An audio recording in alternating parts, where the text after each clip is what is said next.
Hello, hello, hello everybody. Welcome to the second day of the SCP weekend. I've prepared a wider variety of different SCP entries for you all today, and with a nice mix of videos to watch and entries to read together.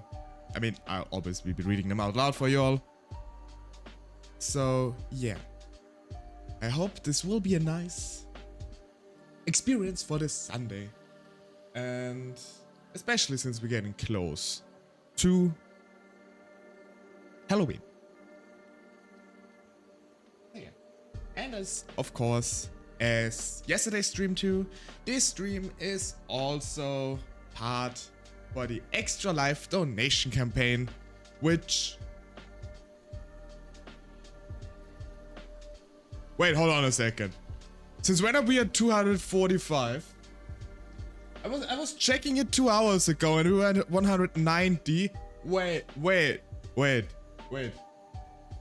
hold on a second. I was checking it earlier. What?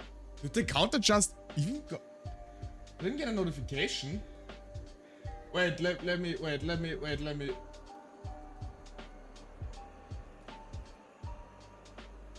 Oh no, the notification is just delayed.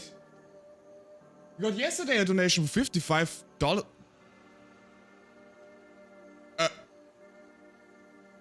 What? What? The counter is a bit slow with updating apparently. God damn it, I couldn't thank them yesterday. Nah! Dang it! Okay, need to need to check the, thank you for the hug. Hi Audrey. So, which also reminds me, because I got the idea from to just pin this message up here, manually until unpinned. It just makes sense to pin this message for the donation link. And hello Audrey. Hi. Don't know if it just said hi already. Double trouble. Hi. Let me just check something real quick, because I'm a bit confused as to why. Because normally there should be an alert for it. Let me just check my alerts real quick, because I think something ain't right here. I don't know what it is. Edit.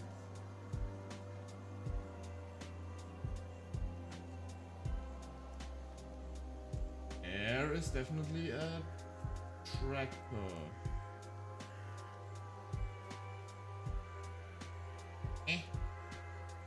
But why? Why did this not happen? Tell me why.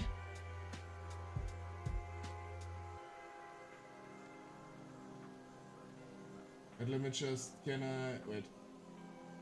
Let me just test something real quick here. This is the wrong overlay. Let me test something. Emulate Extra Life. Oh no, it does appear here. Although, not correct. Did I just miss it yesterday? Shouldn't there also be like a sound playing?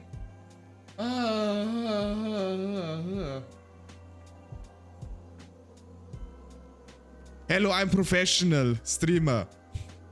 Okay, guess who hit the $200 goal, which means probably next or the week after we'll have a stream where I'll be reading creepy German fairy tales.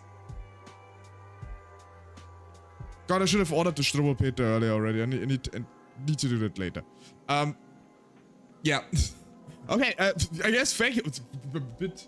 I'm a bit overwhelmed by the fact right now. I don't know if it's visible. Can you wait for the 300 goal too?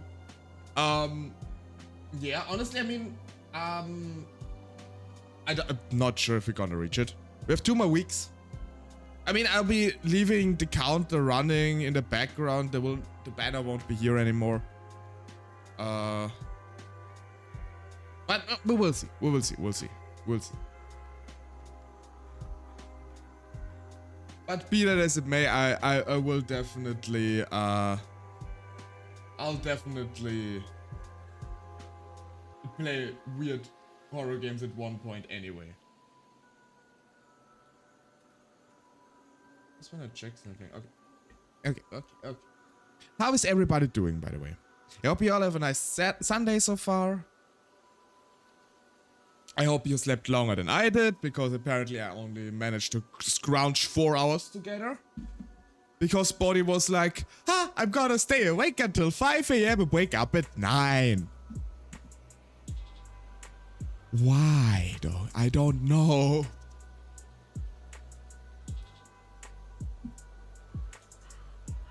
But yeah, I'm surprisingly awake for the effect. I'm surprisingly awake.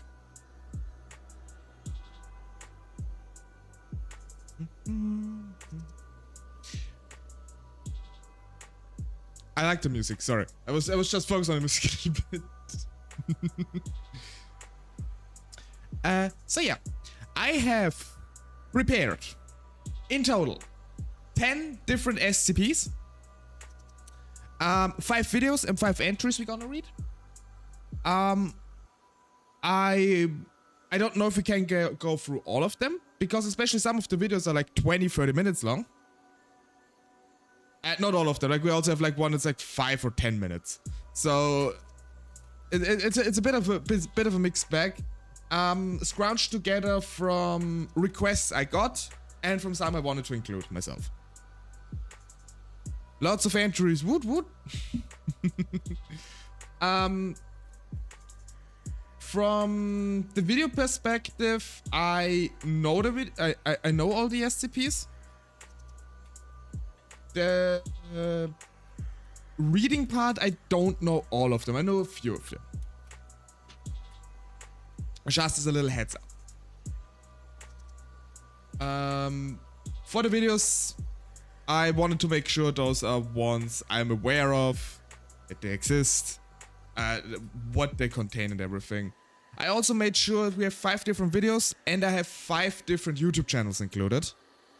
So we have like a bit of a variety in terms of content creator we're gonna watch. Because if we just watch 5 Volgren videos, like as nice as his voice is, it will eventually get monotone. So now is the question. Any preferences in terms, if we should we start with a video? Should we start with an entry reading? I think, honestly though, with a video, it's a nicer start in, because if you immediately start reading, it might be a bit too dry. And it gives a few more people the chance to jump in, because the reading part is really only as much fun as when a few people can discuss with us. A few more.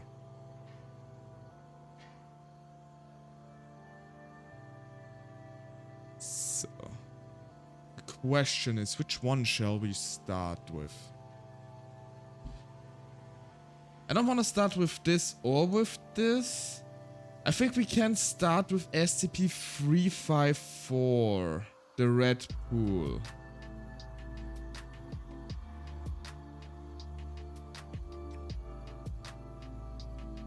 Yeah, we'll start with SCP-354. I have up semi-background while I gotta prep the work, so today just hear the voices and the narrations. Okay. So, let me prep. First video, you're probably gonna hear a little clip of it before. No, I paused it in time. Haha! So, music gotta go over here. Gonna pause it. Go full screen. Let me switch. Let me first of all get my little corner where I belong, and then let me transition over to our first video. It's SCP-354. Let me actually, for everybody who's interested in it, link copy. This is the link to the video itself. I wanna add this to the chat always. So, SCP-354, the Red Pool. It's the late 90s, and an Air Canada flight experiences severe malfunctions while traveling from London to Vancouver. The pilots are unable to do anything and the plane crashes into the woods of northern Alberta. The crash was devastating. Only 10 of the nearly 300 people on board are alive. And even though they survived the initial disaster, their battle for life has only just begun. It's late autumn in northern Canada, and there's no telling when help will arrive, if at all. If the survivors want to make it through the night, they need to find shelter, and fast. As they trudge through the freezing woods, I mean, this is not the SCP yet. Like, this is just a plane crash so far. But this is actually a fear. I mean, I'm not afraid of flying per se, but it's a bit, I don't know. I can not imagine like being stranded somewhere in the wilderness. Like, I think Canada, what they said, in the middle of nowhere. Oh God. the group finds a path that looks like it might lead them to civilization. After all, if there was a path in the woods, that meant they were probably in a national park. And if they were in a national park, there had to be a ranger station around somewhere where they could warm up and call for help. They didn't have many other options, so they followed the path which opened up to a clearing. But instead of finding a ranger station or campground, they found something none of them could have expected. It was a pond, but there was something off about it. Hello, Johnny. As they got closer, Welcome. they saw that this strange pond wasn't filled with water, but blood. The survivors were horrified. That couldn't really be blood, could it? It must have been a weird algae or chemical reaction. But one member of the group, a man named Thomas Dean, who had been on his way back to his hometown of Prince George, British Columbia, thought there was something strangely familiar about this. He remembered being a boy and going to visit family in Alberta, and hearing an urban legend from the older local kids. According to the stories, somewhere out in the wilderness, in the northern part of the province, there was a pond full of human blood. And what made it even worse was that some said the pond was a gateway to hell. The SCP Foundation... I mean, to be fair, if there is a literal lake full of blood somewhere, like this would be probably the most pristine location for being the gateway to literal hell. Let's face it. Was also aware of this legend and had been trying to pinpoint the exact source of it for decades prior to the Air Canada crash. They would finally receive definite confirmation of the blood pond when Foundation personnel intercepted a radio transmission from a ranger station located within the Wood Buffalo National Park.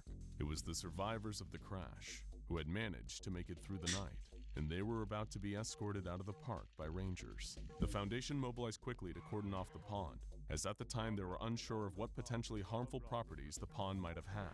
They set up watch stations. I'm sure there's nothing bad going on at that lake. The pond was given the designation of SCP-354 and classed as Euclid. Foundation scientists made a number of interesting discoveries about SCP-354 when they collected samples for testing. First, the pond was not in fact full of blood, merely an inorganic liquid that closely resembles blood in color and consistency. Second, and even stranger than the red liquid, is that the pond doesn't seem to have any definite banks or a bottom. Instead, the liquid in the pond increases in density as the radius away from the center increases. The liquid congeals at the edges, becoming more solid and blending into the surrounding soil. It also becomes thicker as one descends deeper into the pool, and the bottom of the pond has not yet been reached, if it even exists. Initially, the Foundation found no signs of diving life down in there. the blood pond, but that would all change at 2:03 p.m. on the day following the opening of Watch Station Epsilon 38, when the science team noticed an unusual level of activity on the pond's surface. Security footage feeds showed a shape rising out of the pond, followed by a deafening shriek. After that, the feed was cut and Foundation lost all communication with Watch Station Epsilon 38. Fearing the worst, a mobile task force was dispatched to the location. When they got there, all personnel at the Watch Station had been killed by what could only be described as a gigantic bat. The task force was able to neutralize the entity, and as soon as they could, the Foundation The short life of increased SCP security around the SCP, of an SCP creating employee. Area 354 and installing a permanent security detail. After this point, What's the feds pod gonna do about started the to bat, regularly though? spit out a I variety assume of the bat's monstrous dead, but still. entities, almost as if it was reacting to the SCP Foundation's increased security measures. After SCP-354-1, the giant bat, came SCP-354-2. 354-2 was an iguana-like monster the size of a bear that was virtually bulletproof but unable to escape Area 354. The Foundation neutralized this anomaly with napalm.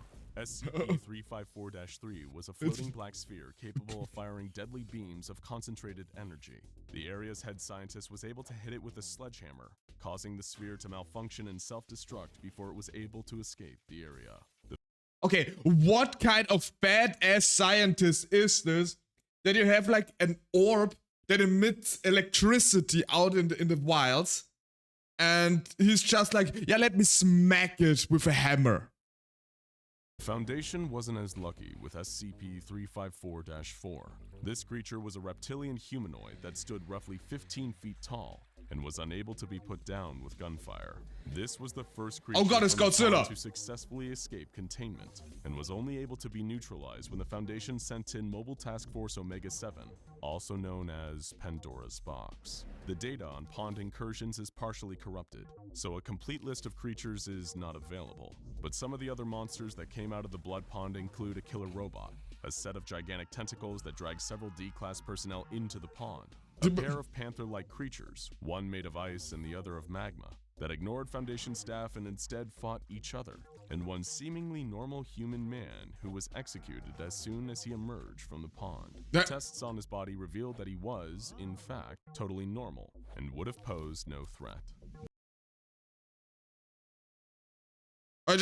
Just some random dude walked out. Like a completely normal person. The pond at fairly regular intervals for several months, before the pond went silent for an unprecedented 22 months. The head scientist at the time noted, "I suspect this means one of two things. Either the red pool has died or powered down, or whatever the correct term for it is, or is charging up for something big to come through. O5 believes the former is the most likely explanation, and has recalled 30% of our total personnel and cut 25% of our funding. Well, I can only hope that they are correct. If the latter situation is true, we're soon to face some terrible monstrosity and we won't have anywhere near the force necessary to deal with it. I worry for all of our safety." His words would prove eerily prophetic. This sounds like some end of the world kind of scenario. Following the events of Exploratory Mission 354 Alpha, the Foundation's research and development team built a specialized craft to explore the pond. Because of the strange properties of the pond's density, the craft was essentially made to be both a submarine, for parts of the pond where the contents were liquid, and a drill, for when the liquid congealed into a semi-solid towards the bottom. The exploration team consisted of Agent Swanson, Agent Turquoise, Agent 86, Dr. J. MacArthur, Chris Simmons, Leroy Tucker, and a pilot named Martin. With the team assembled, the ship was sent down into the pond. Nothing eventful happened for the first 2 days of the mission, but at 4:30 a.m. on the third day, gravity suddenly reversed for the crew of the ship. This seemed to indicate that they were approaching the halfway point, though what would be on the other side, nobody could say. On the fourth day, the ship surfaced, proving definitely that the pond was in fact some sort of portal. The crew looked out of the portholes to see the darkness of night above them. While sensors outside the ship detected nothing harmful in the atmosphere around them, the crew were wary of exiting the craft. The other side of the pond was nothing like the world the crew knew. For one thing, the night lasted for 28 hours before dawn came. When the sun finally rose, it was much larger and redder than the Earth's sun. Under the light of the strange red star, the crew could see that the pond on this side was massive compared to what they've come into, more like a large lake. Surrounding the lake was sand and rocks that were covered in a kind of moss that disappeared under sunlight and regrew during the night. The team left the ship and started to explore. During their time in this strange world, they found that the day lasted just a few hours shorter than the night. meaning that whatever planet they were on had a roughly 43-hour-long rotation as opposed to our own planet's 24. I mean, 43 hours a day? Oh god, what you could get done in this time. The team found a number of anomalous elements on their expedition, including razor-sharp grass that can puncture skin and streams of liquid carbon dioxide. They heard some loud roars in the distance once or twice, but other than that, the planet was eerily silent, with seemingly no animal life and not even wind.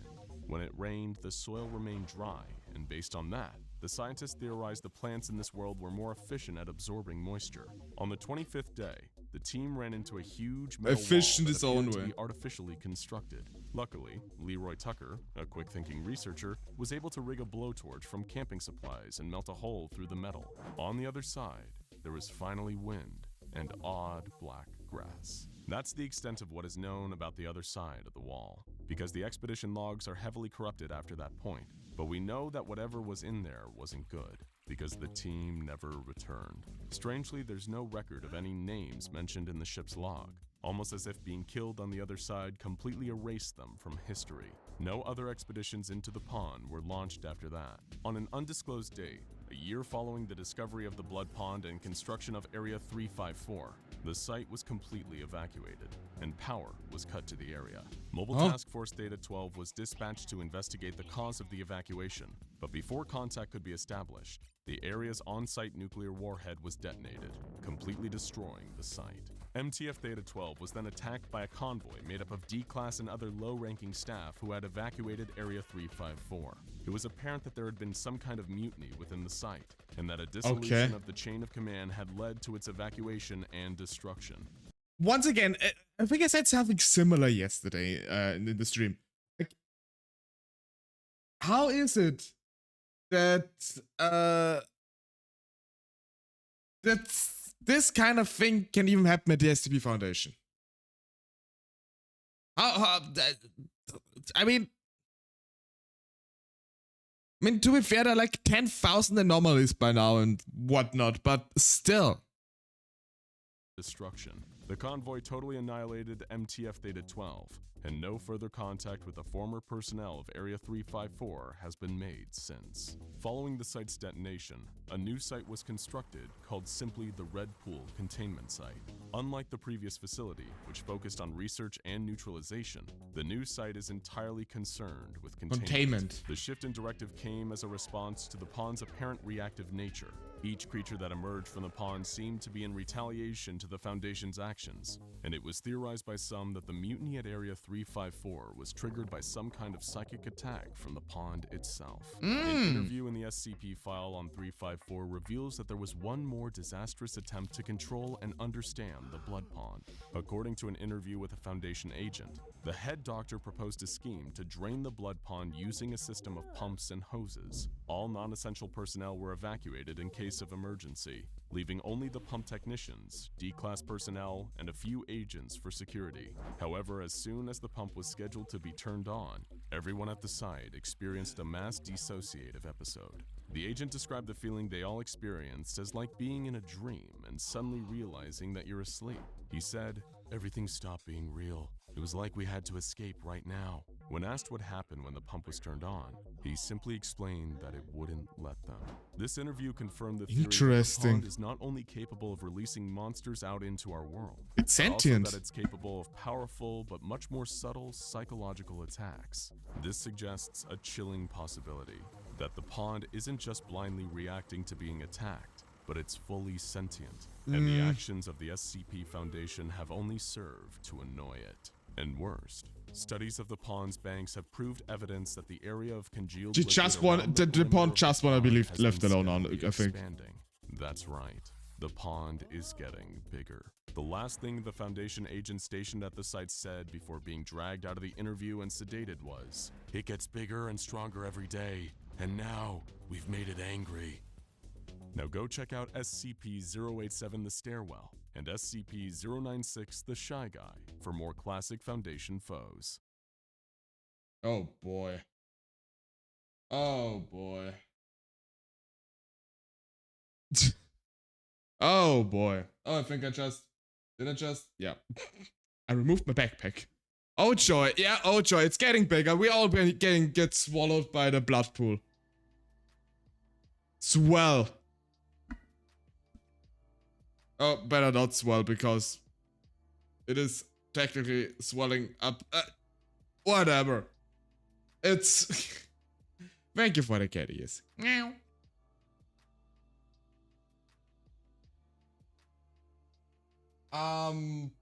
It is concerning. Highly concerning, I would even argue. Oh god. I mean, I knew the blood pool already, and there's actually a video out there. I don't know which one. Which put this into way more perspective. Like especially the dive down into the Red Lake or pond or puddle or monstrous ocean, whatever. So one another funny story actually. When the first time I stumbled over the whole SCP thing, and I never heard anything prior to that or the concept of it. I don't remember exactly what SCP it was, but it was something that seemed plausible back then to me. So it was not like the Red Lake or the Shy Guy or the Plague Doctor or whatever. So it was something. I really can't remember which SCP it was. And sure, look, Johnny, thank you. I don't remember which SCP it was, but I remember I thought it was possible, and henceforth I believe that the SCP files are actual things. That they actually exist. And I was looking into it, and with each SCP I got to know, I was like, wait, this is not real, right? This is not real. Eventually I was like, okay, this is obviously not real. But can you imagine? I think there are like over 1,000 SCPs now. Let's face it, we would all be dead. Each and every one of us would be dead. Absolutely. It's quite interesting in alternate universes, as far as I'm aware, there are more, like even in the SCP universe, there are different multiverses. Very prevalent, or the best example I can think of on the top of my head, besides, you know, the Red Lake itself, which led to another universe, apparently, or another world at least, is SCP-3001, which is the Infinite IKEA. I think it was 3001. Wait. SCP-3001. I think it was the Infinite IKEA. No. Which one was the IKEA one then? That was 3008. Excuse me, 3008, not 3001. Because if I remember correctly, in 3008, like in the Infinite IKEA, you had people from different parallel universes coming in there. That's why it was not obvious that people were going missing so much. Because there were just a few people from every universe. Every now and then someone got picked up. Not all of them, just a few. And so a missing person here and there, while tragic on an individual level, is of course not something that would warrant like mass crisis or anything. And this alone is a thing where you can say, okay, those are different multiverses what we have there. Some SCPs itself classify as different multiverses. You have the SCP The Old Man, which is I think 109. Who just drags in a pocket dimension he owns, where he tortures you, where time runs slower, or faster, or I'm not even sure. Aren't there also reality anchors or something or other from vague things I heard? I mean, the SCP Foundation has tools, I think, which are called reality anchors. They're mainly used for reality benders. Because you have, of course, SCP that can just alter reality in different shapes and forms. I'm not sure if we have one on the list for today. Oh yeah, I guess this one maybe. This one could count as a reality bender. There are also a few. I mean, there are a few formal SCP. So the SCP classification normally is safe, which means it can be contained without much trouble. Euclid, it can be contained with more measures, so there need to be considerable measures to contain it. And there's Keter, which is extremely hard to impossible to contain. There are a few additional classifications actually that are way less common. One of them is formal. Formal is an SCP that is used to contain other SCPs, which is a very fascinating concept in my opinion. There is one SCP, I forgot the number of it, which is basically a woman that circulates the sun, which warns the SCP Foundation of imminent danger from other potential SCPs. Let me actually look through the...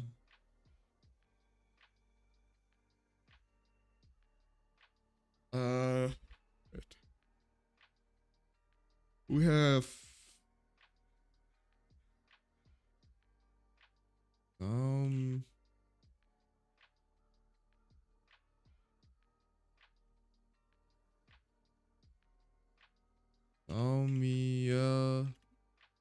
yeah.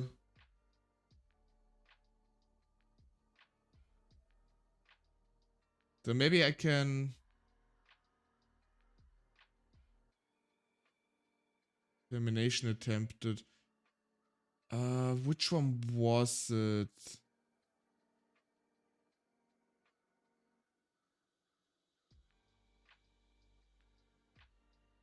Is Project Formial? No. It's a bit hard to navigate sometimes.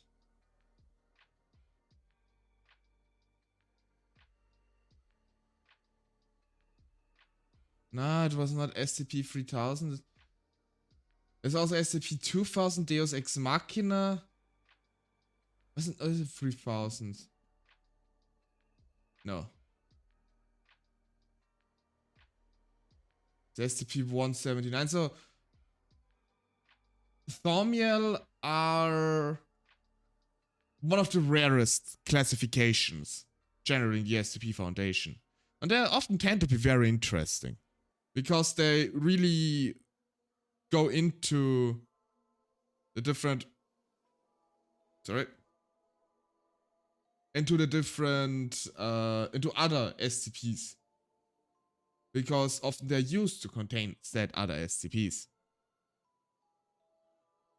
I'm currently looking a bit through the wiki, through the SCP wiki, if I can find...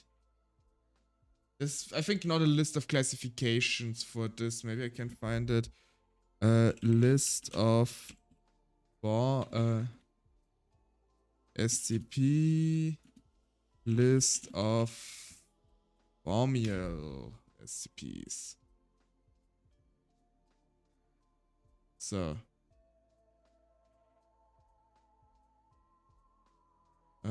Is there a proper list for it?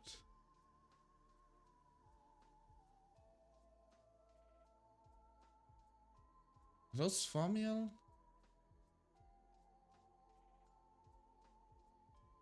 I don't know. Yeah, but anyway, there's formal. There technically other classifications are terminated, of course, because normally the SCP Foundation is secure, contain, protect. They're not killing SCPs unless they are deemed too dangerous. And then they're trying to terminate it. 682 is a good example. They so far have unsuccessfully tried to terminate it.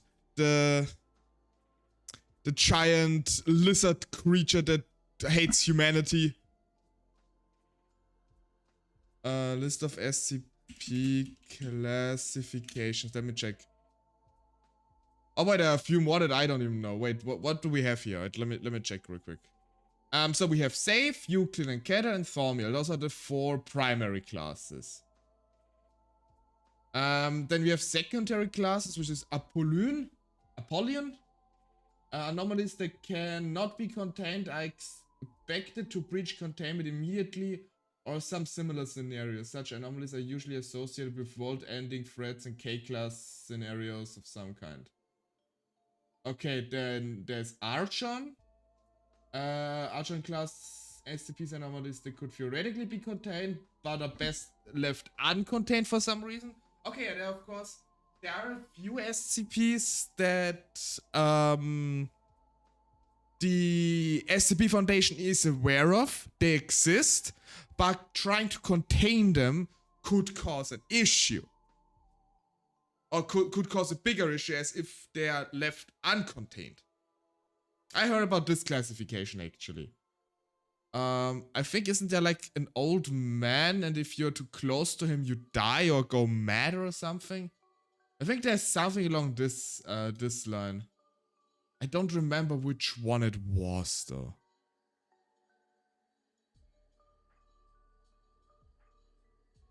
Oh. Okay, there's okay. I'm just looking through different SCPs with the Archon. Archon, I don't know how to pronounce it. Archon description. And I'm getting like an adult content warning here. This is gonna be a rabbit hole of research and reading and I'm here for it. Yeah, it absolutely is. Like, this is a definition of SCP basically. There are, though, some SCPs I cannot show on stream, apparently. Because I just opened an entry which has a big fat sign of adult content, features non-consensual intimate acts, severe mistreatment of children, torture and transphobia. Even though it's probably part of the story, this is not something I would be discussing on stream. This is a bit too risky. Oh yeah, so this is also a reason, by the way, why I pre-selected the different SCPs for the stream today, so that I can be sure there's nothing that sort of in the recommendations I got, just to be safe. So yeah. Yeah, something to avoid for stream, absolutely. Absolutely, this has no place here on stream. But yeah, let's actually, since I'm already like hopping around here in the wiki, let me hop over to one of the SCP's entries. We gonna read together. I think I'm just gonna flip-flop around. So let me just check something real quick before we start.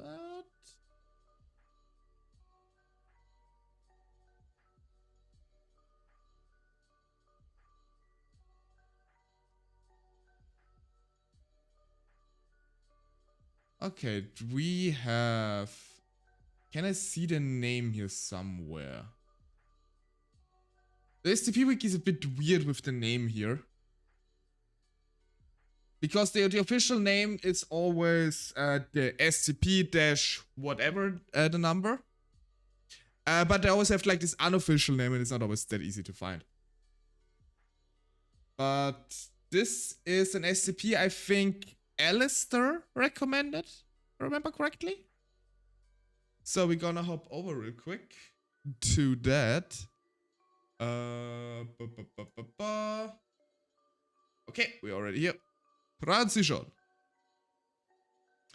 And this is SCP-279 at 927. It's called the Contagious House. So let's go through this. I'm gonna leave the music running in the background though. It's just a bit nicer that way. SCP-927. Object Class Euclid. Civil Containment Procedures. Special Containment Procedures. Special Containment Procedures. The neighborhood containing SCP-927 is to be quarantined. No civilians are permitted entry. SCP-927 is to be staffed by 10 biological containment personnel at all time. Flamethrowers are to be kept on location at all time and are to be used in the event of nearby properties becoming infected. Any civilians inquiring about SCP-927's level of security are to be informed that the area has been quarantined as a result of a radiation leak. In the event of extended inquiry on the part of the civilians, concerned individuals are to be brought into custody and dosed with a Class A amnesiac. Description: SCP-927 is a dilapidated three-story residence in the small town of Redacted. 2 slightly decomposed corpses are present inside SCP-927, one male and one female. The male corpse shows signs of blunt trauma to the head and neck and severe lacerations at present on the right leg. The female corpse shows signs of strangulation and blunt trauma to the ribs. Present on a table within SCP-927's kitchen is a glass of carbonated soda, since gone flat. A fruit bowl on the same table contains a slightly rotted apple. The leg in the near eastern corner of the table has snapped and been replaced with an iron pole, crudely attached to the table using nails. On the wall of the dining room of SCP-927 is a slightly torn portrait of a sunflower. The stairs leading to the second floor of SCP-927 are slightly damaged, and the third step has completely collapsed. Signs of termite infestation are evident inside SCP-927. The source of SCP-927's anomalous properties are an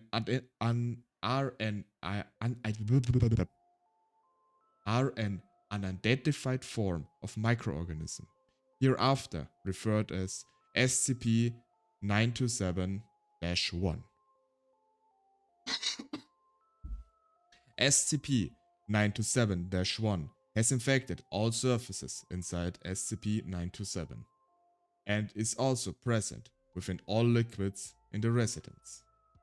Since the SCP-927 infestation, SCP-927 has shown no further structural collapse, and all biological tissue within SCP-927 has ceased decomposing.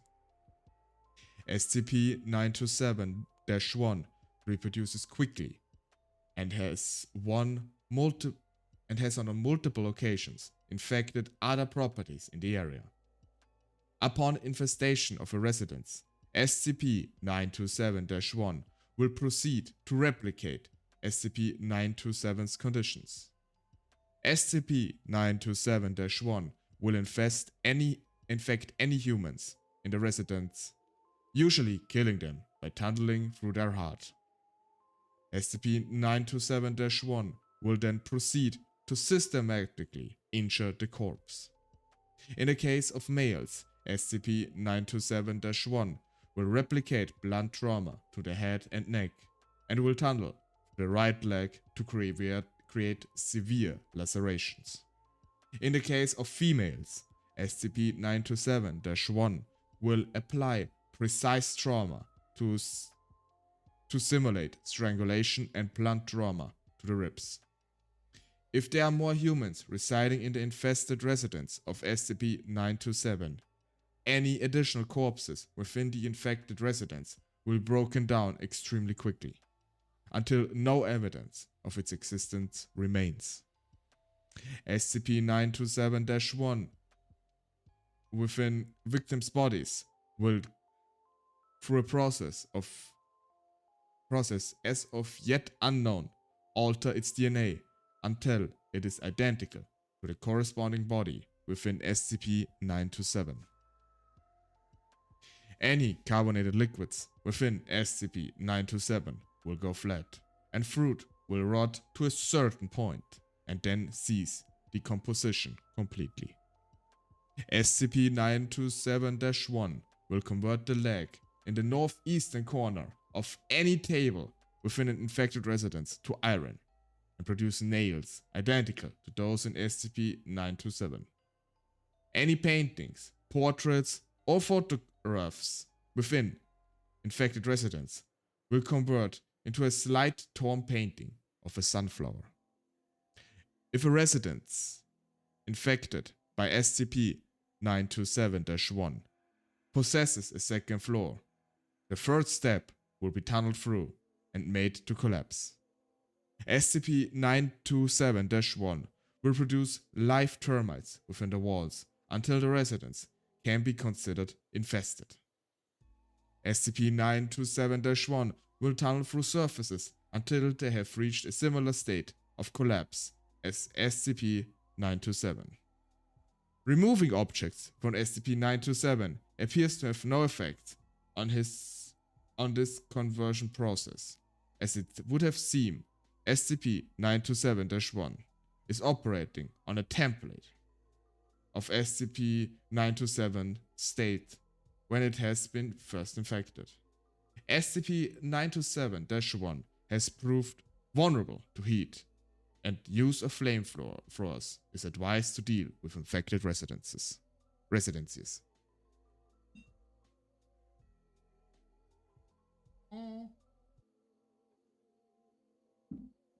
So basically, the SCP is, as like everyone said, like it says a template, and with this template, it basically starts. Everything it infects will turn into this exact template. Rotten fruit and all, apparently. It's an interesting idea. I mean, considering the fact that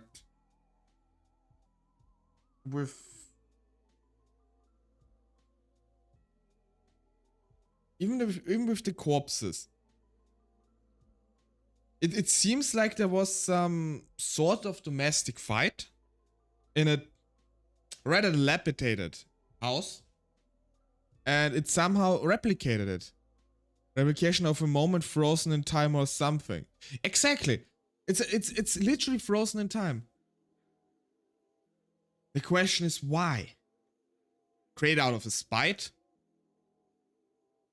I mean, it seems like this. Even that the apple rots to a certain point.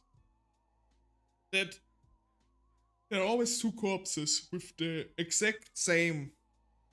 Now we ask the choosing questions. Why? I could make such a great.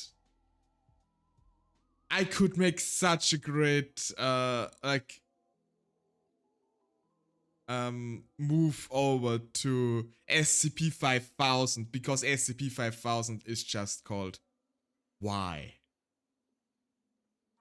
I wanna keep this one for a bit later though, because this is one of my favorite SCPs actually.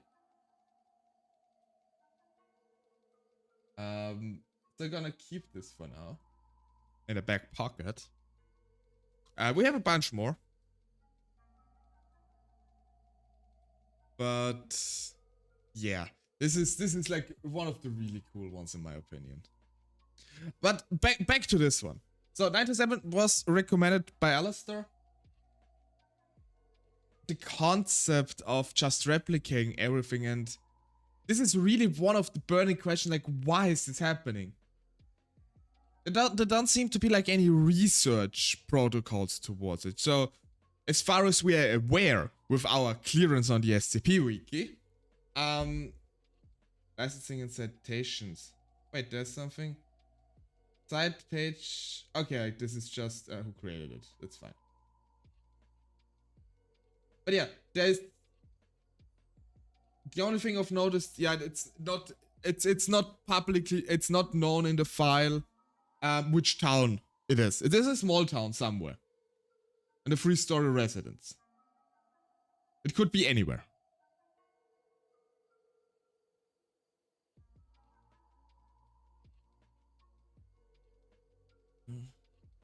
It would be cool if there would be an additional back to it.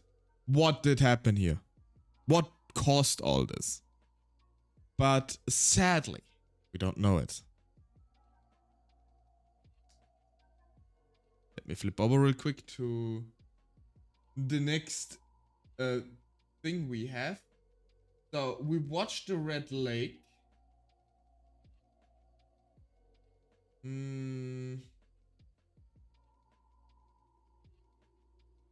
Should we do something creepy or something more like touching or sad? Lack of a better word. You can do something very creepy or something very, very sad. Next. Unfortunately, it looks like civilians don't have the clearance level. We are not civilians. We are part of the SCP Foundation. But even within this SCP Foundation, only the O5 Council has full clearance of everything and have redacted a lot of things by themselves.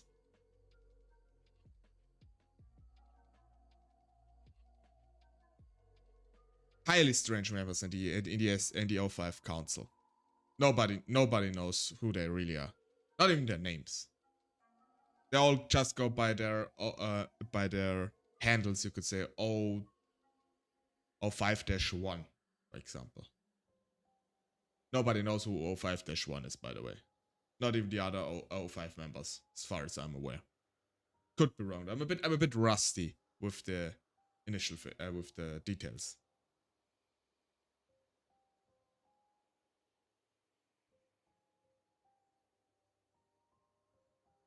Let's watch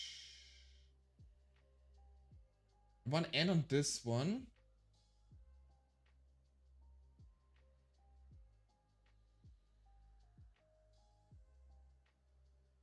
Let's watch something more. Okay. Okay. Let's watch something more. Well, you could say sad. Something more touching. And we are watching a video from Tail Foundry. I was already talking about this video yesterday.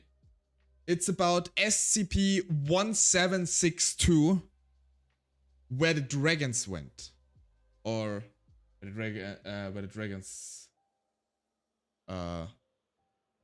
Here were dragons, and let's just say the thumbnail for this video has in big letters "You will cry" in it. So I guess have fun with it. I already know this story. Nonetheless, it is an extremely touching one. For everybody who's interested, here is the link to said video. And now flip over. By the way, Tail Foundry, an absolutely amazing channel. I love it. Highly recommend. The Tail Teller likes a channel called Tail Foundry. Who would have thought? Very cool reading voice. Very nice narrator, general. Let's head into it. Okay. Are we all ready? Tissue box on standby? And the eye drops? Okay. Okay. We can do this. No tears this time, right? If all of this seems like a little much to you. Okay, or maybe we'll wait for a couple more minutes because I see that an ad break is coming up. And I do definitely not want to have an ad break in the midst of this video. So, I could have planned this better. I do apologize. Yeah. We're gonna wait until the ad break is over for this one then. I really do not want this video to have a break in the middle, if we can help it.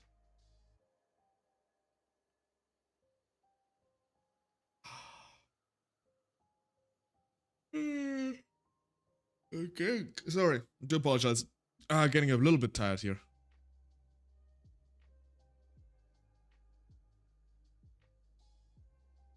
But I just also noticed like the link I was sending is a bit weird. Let me quick remove my own message actually? Curious. I cannot. This is weird. Why can I not remove my own message? Doesn't matter. I think it should be fine.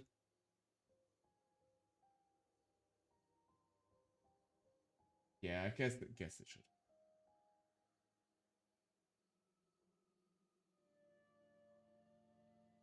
So. It should be starting up any second. But yeah, this is going to be I think touchy is the wrong word. It's just going to be incredibly sad, especially if you like happy ends. It's gonna be sad. It's not going to be brutal. It's quite a bit of social commentary, you could say. Social commentary and commentary about apparently having hiccups. About growing up. Which I think is a very interesting topic to dive into with this. That I don't even want to talk too much about the details here, because I don't wanna spoil anything. I don't want to spoil anything. I got a comment right now, by the way. I don't know why. It feels incredibly weird right now, just chatting. It feels like so empty. I feel like I'm forgetting something the entire time already in the stream. Like something's off today. I don't know what. Although, granted, it might just be my lack of sleep that causes this. But I keep checking like different things. But no, like the chat is running. The stream is obviously going.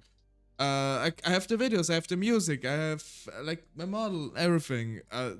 It just feels like I'm forgetting something.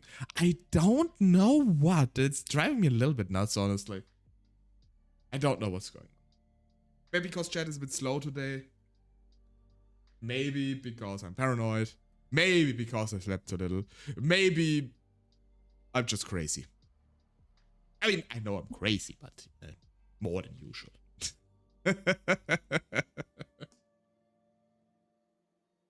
Oh no, generally it's not a good idea to do stream sleep deprived. Because if you do stream sleep deprived, for one, you cannot speak properly anymore, apparently. And for another one, a glitch is biting this internet cable again, as you can see right now.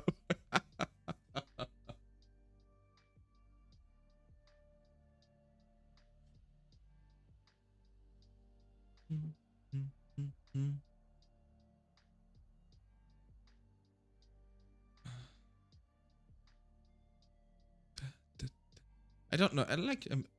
I already said this. I think the music is very cozy. But I was hungry. Reminds me.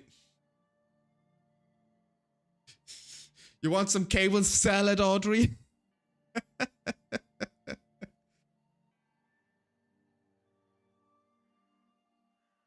Le bar.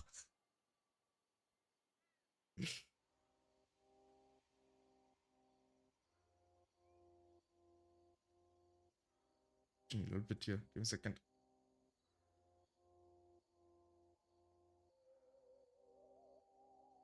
Itching around my mouth.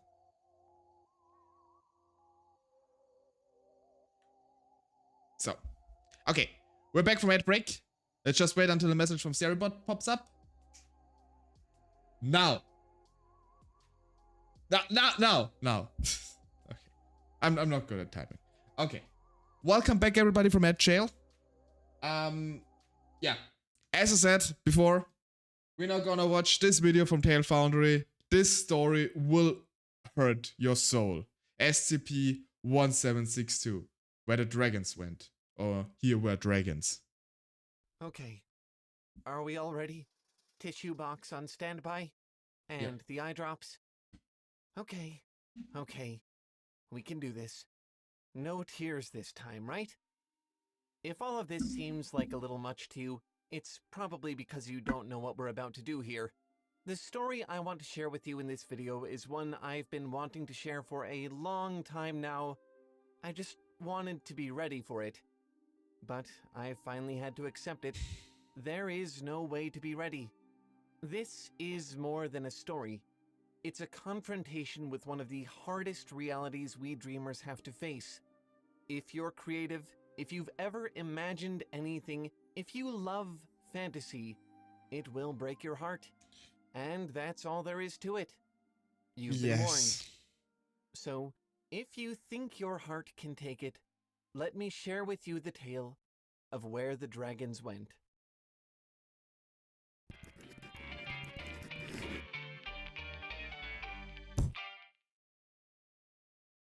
A big thanks to everyone who made this video possible.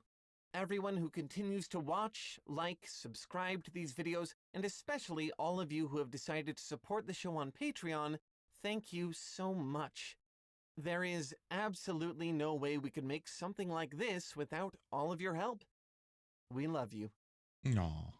Our story is a fantasy, but it doesn't start in a medieval village or an alien otherworld. It starts in a cold, bare, unloving observation chamber deep in the bowels of a high-security containment facility, a place owned and run by an organization known as the SCP Foundation. If you haven't heard of them, that's about par for the course. They like it that way. They're a covert operation dedicated to protecting the world from the unknowable and the anomalous. Their usual charges are apocalyptic monsters, mimetic viruses, reality-warping artifacts, and other such nuisances. But one of the most fabulous of them all is, or was, a cardboard box. You may not have thought much of it if you'd come across it on your own. Little bigger than a shoebox, spray-painted silver, the words "Here be dragons" written in permanent marker on the lid, otherwise entirely empty and unremarkable in every way, it would have looked to you like a children's arts and crafts project, and nothing more. Imagine your surprise then when all by itself, the box came open and out billowed clouds of black smoke and flocks of tiny flying origami dragons. This is why the Foundation had to keep the box under lock and key. There was something inside it that they didn't understand. Although the box was always empty, the paper dragons and the smoke seemed to materialize from the opening as if from somewhere else. And the dragons themselves were no children's craft project either. They were alive, animate, aware of their surroundings. They would flutter about and play happily with each other or anyone else in the room until it was time again to vanish back into the empty box. This went on for some time, the scientists and containment specialists watching the dragons come and go, wondering why. Until one day, the dragons brought an answer. Or rather, a question. It came in the form of a letter found resting atop the box, which read, "You have found us. Thank you. It has been so long since we last saw each other, friends. The peace has been upheld.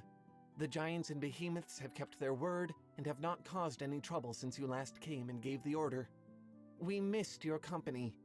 How has your family been? Do you still know how to work your room? You are welcome to visit any time."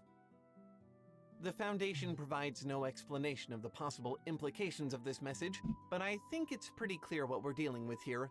Yeah. A portal fantasy. Like the ones in The Lion, the Witch, and the Wardrobe by C.S. Lewis, some kids, through their imagination and creativity, either created or found their way into a fantasy otherworld. And this is actually something that feels quite personal to me. Like I had never had like a shoebox or anything for this. But I do believe to this day that there's a possibility that if you create for yourself a fantasy universe, or multiple ones, a matter of fact, like every fantasy you creates another world, to say, where this fantasy plays out. If you're imagining yourself wandering through like a medieval fantasy world with dragons and giants like here, and you're being either the hero or just someone in this world playing or whatever, going through adventures. Every time you think of those, you think something up. a world is created with it and nourished if you continue like spinning the idea. Like, I mean, this is kind of the core principle of my VTube character, actually, in a way.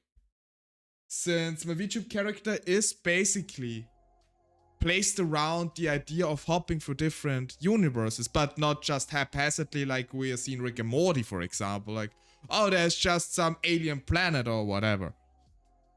But basically the idea I have, or like the idea behind my character, behind my world traveling capabilities, is that I travel to the worlds imagined by someone at one point. Hence all the games, the other fantasy universes I tend to dabble in. Same also with mythology, because actually mythology is also nothing else than a fantasy created by someone at some point. At least it had not been proven that like Odin actually exists. Not to my knowledge. I don't know if we're like closely before Ragnarok happens, but as far as I know, this is something that plays out in another universe that we have thought of. It has been nurtured ever since. And the fascinating thing, at least how I imagine it, is that those worlds continue living without you thinking about them anymore, necessarily. Lizard, lizard, lizard, lizard, lizard. Hi, Dane. Lizard, lizard, lizard. Just giving you deep analysis and he lizards in here. Welcome in, my friend. How are you doing? But yeah, this is basically how my... It's basically part of my lore, or how I came up with my lore, you could say. The fact of hopping through different dimensions thought up by someone else, be it by me or by, you know, by an author, by a little child who told me about it, by a game, by a movie, by the random guy that walks by me, whatever. This could be any fantasy. I, of course, tend to tend to gravitate towards the like medieval fantasy kind of things, a high fantasy with magic and everything. But it also can absolutely include like futuristic cyberpunk, or really whatever you want to. So yeah, it kind of really reminds me of how I see fantasy as a whole. Imagination as a whole. You could say Imagine Dragons. Sorry. Yeah. And then I hope I can assist you with my stream a little bit in waking up properly. Okay, let's continue on. And now, for whatever reason, they've gone away, and the denizens of the box await their return. The Foundation continued to observe. Later the same year, another letter arrived from within the box. This time it said, "It's strange to see how much your world has changed. It is even stranger to see how we now appear in this place. In fantasy, we are much bigger. Or maybe you've grown taller? Fantasy is still the same. We hope you can visit us like you used to. Though our room is as grand as ever, it appears yours has shrunken? We do not understand. The rooms were supposed to be maintained, as was our agreement. Please, restore the belief." This is where the tragedy begins. Brace yourselves. It seems the dragons were starting to understand that things had changed, though it was difficult for them to grasp how. The children's bedroom, which had been the conduit from one world to another, had now been replaced with this sad little containment chamber, and without the belief of the children who'd found them, they could only manifest in our world as shadows of their true selves, these little paper things. But their hope wasn't yet gone. They were sure that their creators would never abandon them, and only requested that things be set right again. Later, the following year, after a long and fruitless wait, the dragons came with yet another letter. This time, instead of the brilliant, fluttering flock 100 strong, a mere 20 emerged from the box. They would not fly, instead walking lethargically about on their feet. The letter said the following: "Friends, we apologize for our few numbers. We have had to remain in fantasy for quite some time. The others are growing impatient. We are trying to keep the peace, but please, for all of our happiness, repair the room quickly. We know you are trying. Your family is the most imaginative of us all." It seems that without their creator's belief, things weren't going so well in the world of the box. But, not knowing who its owner was, there was little the Foundation could do except watch and wait. Sometime after that, the Foundation won't say how long, another letter arrived. This time, it came with just 10 dragons. And they weren't alone. The box expelled 3 balls of yellow, crumpled construction paper, which shook violently on the ground for several seconds before ceasing all motion. The dragons scooped them up and returned them to the box. The letter read, simply, "The giants were foolish. Your room was not ready to accept them yet. We're sorry, friends. We hope that we can still see you, but time is growing short for our happiness." The dragons, apparently the ones closest to the children whose imagination made this portal between the worlds possible, were barely able to materialize as paper dolls in a world that doesn't believe in them. The giants never stood a chance. After that, carried by just 5 dragons this time, another letter. "Tensions are rising. Fantasy is becoming darker. We, the serpents and the hybrids, are furiously trying to hold them back. But the giants and the elves wish to strike and make an entrance. They say that your family has grown stupid and ignorant. We hope this is untrue. It would sadden us all greatly to know that you have forgotten." As the reality of their abandonment set in, it seems as though the creatures of fantasy were becoming desperate. My guess is that it escalated into a conflict not between the races of their world, but between their beliefs. That they must either grasp hold of reality themselves if they want to be a part of it, or trust their fate to the hands of absent creators. Eventually, a single red dragon pulled itself out of the box. Wings torn, noticeably crumpled, it collapsed to the floor and did not move again. As the life went out of it, its body unfolded into a sheet of paper bearing a message only 3 words long: "War. Goodbye, friends." Over the next 6 weeks, the box became a miniature apocalypse. Columns of flame burst from within over and over, hot enough to melt steel, taller than a man. Distant roars sounded from deep inside. It spewed out shreds of torn paper, crumpled paper balls, and the lifeless bodies of the paper dragons. There were a great many of them at first, but fewer and fewer as the weeks went on. For a while, near the end, instead of paper scraps, the box began to release what looked like scraps of flesh and muscle tissue. And then, for 7 long months, nothing. The box lay dormant. When a message finally did arrive, for the first time since the box had come into the Foundation's possession, it came without a messenger. They found it lying inside the box, words blurred and stained with blood on the parchment. It read, "Are you still out there, friends? We miss you dearly. Fantasy is no longer safe. Our haven, your beautiful creation, is gone. The giants are dead. The centaurs are dead. The birds have fled. We are going to bury your room. We cannot risk hurting you. This is our goodbye. Maybe one day, your family can build another room. This may be a hollow hope, but we will cherish this thought." After the researchers read the message, the box began to deteriorate. The dragons seemed to be holding on to an ember of hope, but it didn't stop the smoke from rising out of the box one final time, or the box from sagging and at last collapsing. It didn't stop the cardboard from charring through, crumbling away in small, black-edged holes. It didn't stop the words, "Here be dragons," from burning away forever. The dragons couldn't hold on to hope forever.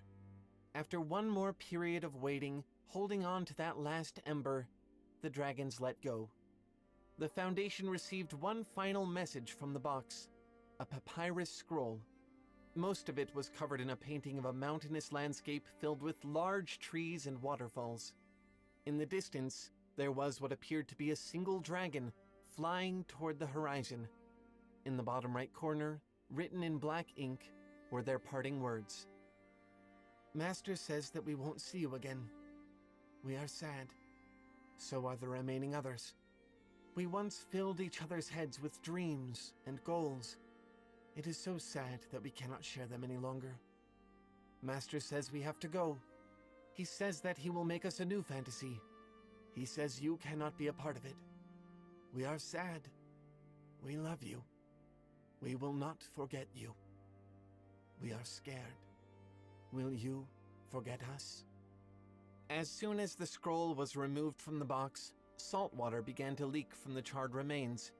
It seemed to wash away the burns, to cleanse all the scars of war.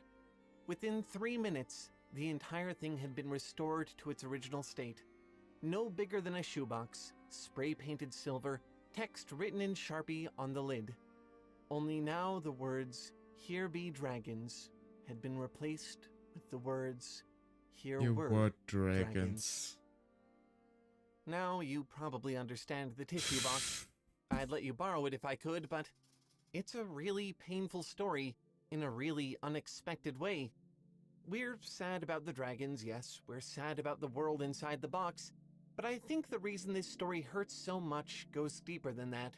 I think it touches something innate to all of us, forces us to confront one of the harshest of all realities, that every fantasy, no matter how precious, how intimate, will die in the end. And it's true for more than just the fantasies of our novels and fairy tales. The fantasy of youth, the fantasy of a permanent self, the fantasy of life, all of them have to pass. I'm reminded of a passage from a poem by William Wordsworth, Ode, Intimations of Immortality. The opening lines have haunted me since I first read them. There was a time when meadow, grove, and stream, the earth and every common sight, to me did seem apparelled in celestial light, the glory and the freshness of a dream. It is not now as it hath been of yore. Turn wheresoe'er I may, by night or day, the things which I have seen, I now can see no more. The promise of the phrase, "Here be dragons," is one of mystery. It tells us that there is a world unknown. This empty part of the map could be home to the creatures of our imagination. Who can be sure? The cruelty of the phrase, "Here were dragons," is that it doesn't even negate that promise. It tells us that it was fulfilled and that it never will be again. The terrain is lost. mapped. It is known. And definitively, where once there were fabulous beasts and things out of our dreams, we know now that the magic has passed. As a creative, my instinct is to fight this idea. I have always loved to believe that dreams outlive the dreamer, that thoughts exist independent of the thinker. I still do believe that in some ways, but fantasies are unique to the ones experiencing them. It's what makes them so precious. Give 1,000 people the same book to read, and every one of them will see something different in their mind's eye. Sit 1,000 people down to watch a film, and they'll all have different interpretations and reactions. Give 1,000 writers the same prompt, and you'll receive 1,000 different stories. Without all of those individual readers, moviegoers, writers, the versions of the fantasy unique to them vanish. And it will happen to each in their time. Either circumstance or mortality will eventually change the person, and so the fantasy must change as well. Our dragons become so many origami dolls. We're all a bit like Peter Pan, trapped forever between the world of our fantasies and the harsh outside reality. Or in the case of Peter, the world of childhood and the impending world of adulthood. His magic, his motivations, his entire story all revolve around the knowledge of what's coming, maybe even what has already begun for him. He tries to animate nostalgia into this immortal living fantasy, but the tragedy of nostalgia is that the feeling itself is an admission of things lost. By dreaming backward, we accept that the fantasy has already died. our relationship with it will never be the same again. And so it goes with every fantasy we create, every fantasy we experience. Even if we could stay forever, to do that would be to die ourselves. So, we always have to return from it, and in some form or another, in order for us to live, the fantasy must die. The things which I have seen, I now can see no more. It's a sad truth, but I didn't just bring you here to make you sad. I brought you here because I think there's something to learn. As storytellers, the knowledge that our fantasies will one day die makes them precious in a way that something eternal could never be. Oh, yes. Just the way the disappearance of the world inside the box awakens us to how precious these tiny paper dragons truly are, knowing the limitations of our own dreams makes the brief window during which we get to live them so much more poignant. It reminds us to breathe every fantasy deeply while we can, and when the time for dreaming is done, to give them a fond and loving farewell. At the very least, we don't need to leave them wondering whether we'll come back. In a way, I think this is what we're doing when we share our fantasies with others. The passing of the tale is like a goodbye. You've experienced it. You know it well enough to tell it. To you, it's become old, one step nearer the grave. But to the ones you share it with, it's new. Not the same fantasy, but one fresh to their dreaming minds. The fantasy lives on, reincarnate. As if to acknowledge this, the story of Where the Dragons Went ends with one final addendum. After almost 8 years of inactivity, the box stirred. Purple smoke began to rise from it, and as it opened, it fell to the floor, spilling out a large chunk of amethyst and a leather-bound book. The box disintegrated soon after, taking every trace of the world that had been with it. Every trace except for the book. Inside, you find the fantasy again, but in a different way. It turns out someone had traveled the world of fantasy while it was alive and cataloged its many species and environments. The book is... Hello, Alistair. Hello. Hello. Thank you so much for the raid. Hello, Swallowtail. Welcome in. You are raiding us at a rather emotional time.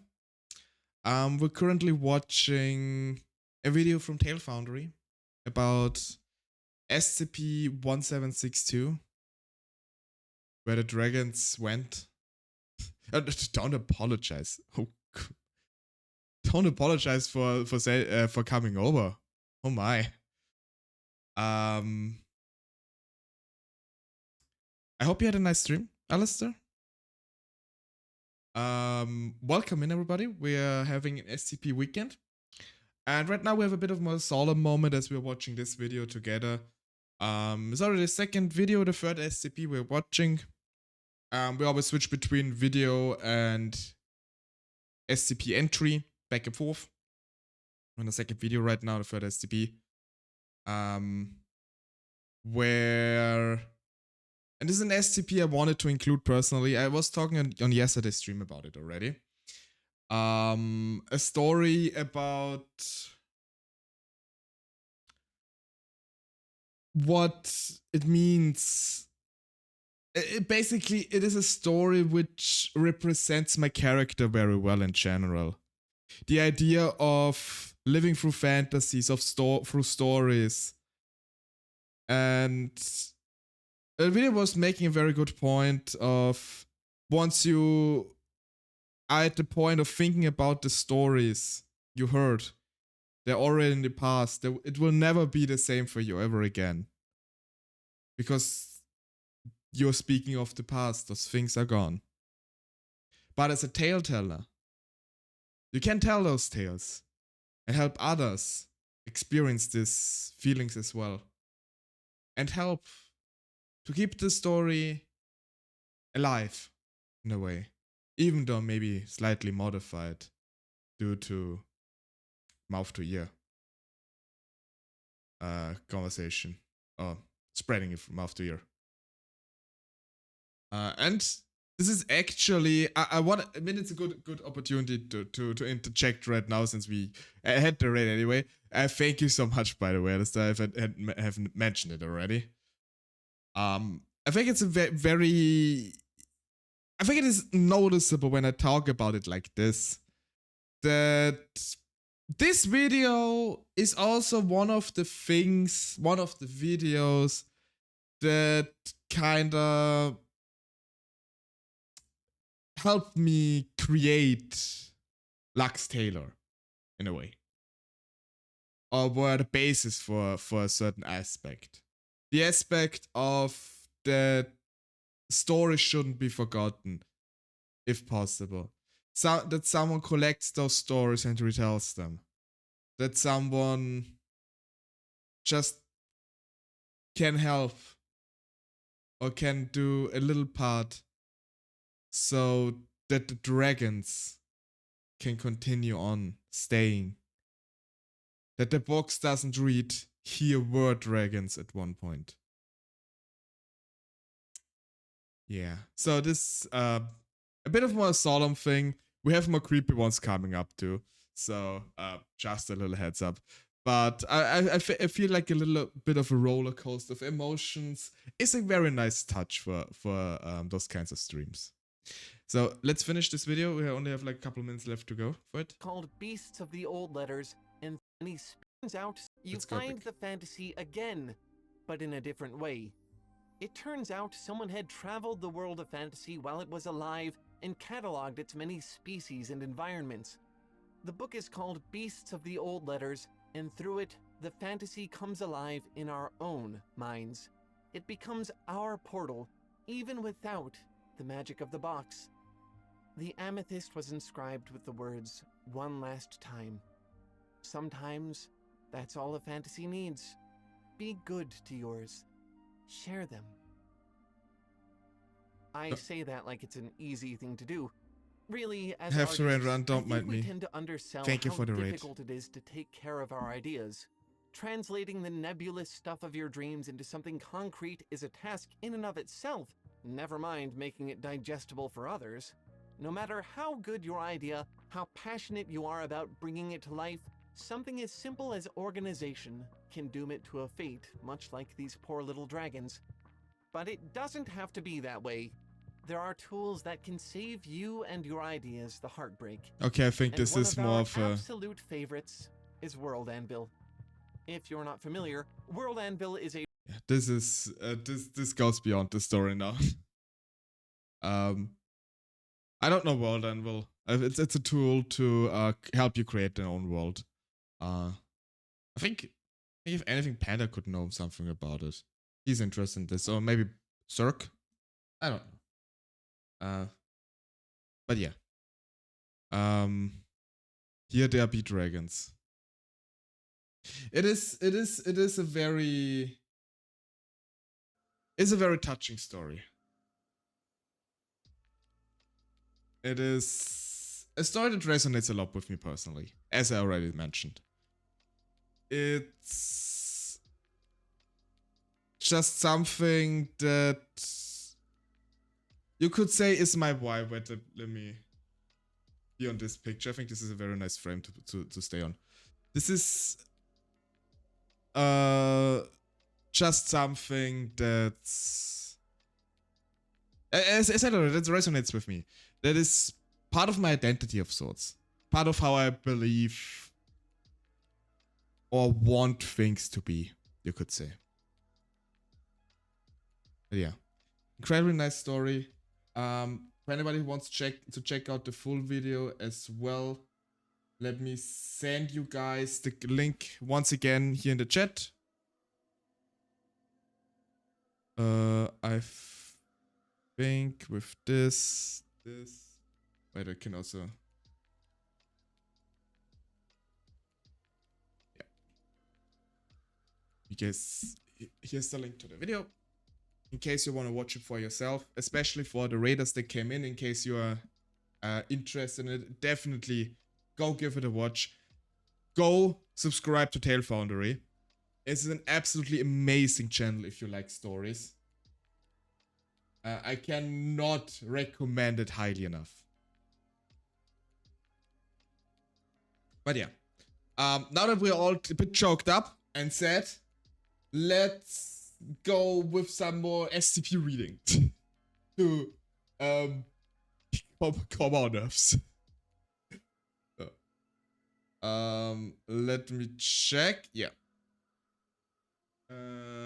Do we have? Yeah, it looks good. Transitioning over. We're now reading an SCP again. It's SCP-20 or SCP-2005, also known as, I don't know why this is never part of the thing here.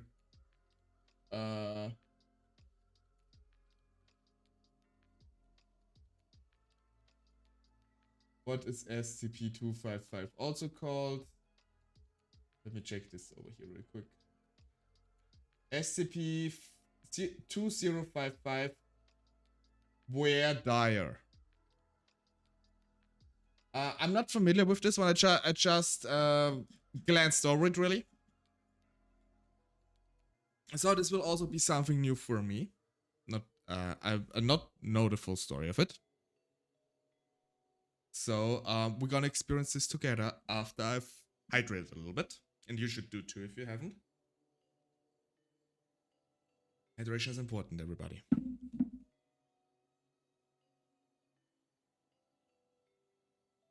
I'm gonna keep the music in the background running for this, of course. SCP-2055 Object Class Keter. Special Containment Procedure. Best practice in relation to SCP-2055 is currently limited to constant monitoring of key personnel and the suppression of public knowledge. All Class A and Class B personnel, as well as key civil figures, should be subject to constant automated remote surveillance using Protocol D-11 for intelligent remote monitoring systems. Recording and alarms should be triggered in response to observed individuals engaging in share gathering, talking to themselves, or otherwise displaying abnormal acute onset behaviors. In the event of automated monitors being triggered, the nearest available security officers should be alerted and authorized to carry out immediate physical intervention. In cases where remote monitoring has allowed SCP-2055 to be interrupted, affected individuals have become highly agitated and resistant. As such, the use of restraints is approved in order to prevent affected personnel harming themselves or others. Once removed from the location of onset, abnormal behaviors cease, with the individual exhibiting no memories of preceding events. Affected personnel must nevertheless be debriefed in order to identify any epidemiological pattern or predictors of onset. Where the process ends in the individual taking their own life, gathering chairs should be removed in order to support the appearance of a mundane suicide. Due to the difficulty in predicting the occurrence, prevalence, or individual outcomes of SCP-2055, constant surveillance is currently the most certain countermeasure. Professor H. interviews with survivors of SCP-2055 and post-mortem examinations of facilities have not yet identified any definitive etiological or risk factors. As such, further investigation is essential. Observation is therefore a priority, and it is necessary that observed occurrences in non-essential populations be allowed to continue to completion in order to further knowledge of this phenomenon. So basically saying there are non-essential people, probably D-class personnel, where it said, okay, just let it run its course. Let's see what happens. Classic D personnel. D-class personnel. God, you don't want to end up as one of those. Like the worst. If you're already as misfortunate as being part of the SCP Foundation, the last thing you want to be is a D-class. D-class usually comprised of criminals and death row inmates that are basically living test subjects. And seen as highly disposable. Don't want to end up as one of those.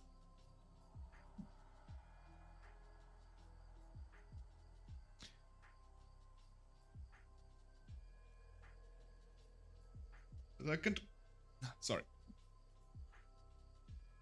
Description.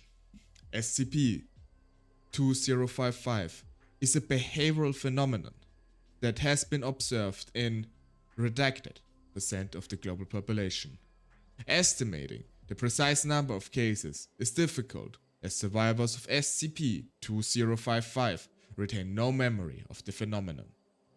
And it is likely that the majority of SCP-2055 fatalities have been miscategorized as conventional suicides due to the similarity in presentation. SCP-2055 facilities are distinguished only by the behavior preceding death. Affected individuals will, whilst alone, suddenly begin gathering any available nearby chairs and placing them in a row. Affected individuals have been observed to talk to themselves for anywhere between a few minutes and 12 hours, moving around the room and appearing to address the empty chairs. In 94.3% of observed cases, the individual ultimately discontinued this behavior and resumed previous activities without any apparent memory of the occurrence. However, in 5.7% of cases, the individual ended the behavior in suicide, most commonly through the application of ligatures to the neck, although exsanguination and self-poisoning have also been observed. Due to the lack of their own awareness exhibited by survivors, the only means of investigating SCP-2055 has been through random surveillance of the general populace via redacted. The first case was observed in 1994, and since the inclusion of redacted in commercial redacted after redacted, it has become possible to remotely observe increasing numbers of cases. The abnormalities have been identified by either psychological examination or of individuals who have survived the phenomenon, or post-mortem examination of those who have not. However, remote recording of the phenomenon taking place has generated potentially useful insights into the nature of SCP-2055. Analysis of recordings initially identified a resemblance between the behavior of affected individuals and the behavior of a defendant standing trial. However, legal experts who have reviewed recordings of affected individuals have suggested that the process more closely resembles the legal practice of voir dire, the preliminary examination of prospective jurors to determine their suitability to serve on a jury. So that what voir dire, I don't know how to pronounce it, means. Interesting. But it seems to make sense. At least like with arranging the chairs and imagining doing this one. Oh, the death part. Oh, the death part comes into the play. I have no idea. So we have 2 addendums for this, which seems to be transcripts of recordings of SCP-2055 in progress. Transcript of remote SCP-2055 recordings gathered covertly via redacted. Transcript SCP-2055-1207. Subject 1207 is alone in his home, eating an evening meal at onset of phenomenon. Subject 1207 rises from his place and silently arranges 4 dining room chairs in a row against one wall. Subject then appears to listen intently. Yes, I am. 110 seconds of silence. Oh! It's an Elistra! Hello, Elistra! Welcome in! Hello, readers! Welcome. We're currently reading SCP entries and watching videos in kinda expected it after Elistra's raid. Hello, Rita! Oh wow, 2 raids in a row. Wow, what a coincidence. It's almost like you 2 played the same game together. Oi! How was Raft, you 2? I hope you enjoyed it. I hope you didn't drown. For everybody who doesn't know me, hello. I am LuxTaleor, a wandering telltale, and today we are diving in the world of SCP, reading different SCP entries and watching videos in basically back and forth. We read one, then we watch a video, we read one, watch a video, and so back and forth. And we're currently on SCP-2055 or 2055. But we didn't play it also. Yeah, amazing. And then rated at the same time too. I mean, you 2 are really in sync, I gotta admit. Insane. But good to hear that your stream was nice. I hope everybody, I hope the shark didn't munch on you that much. Unless it was something you wanted to happen, of course. I mean, I don't judge here. Like a judge-free zone. But yeah, hello everybody.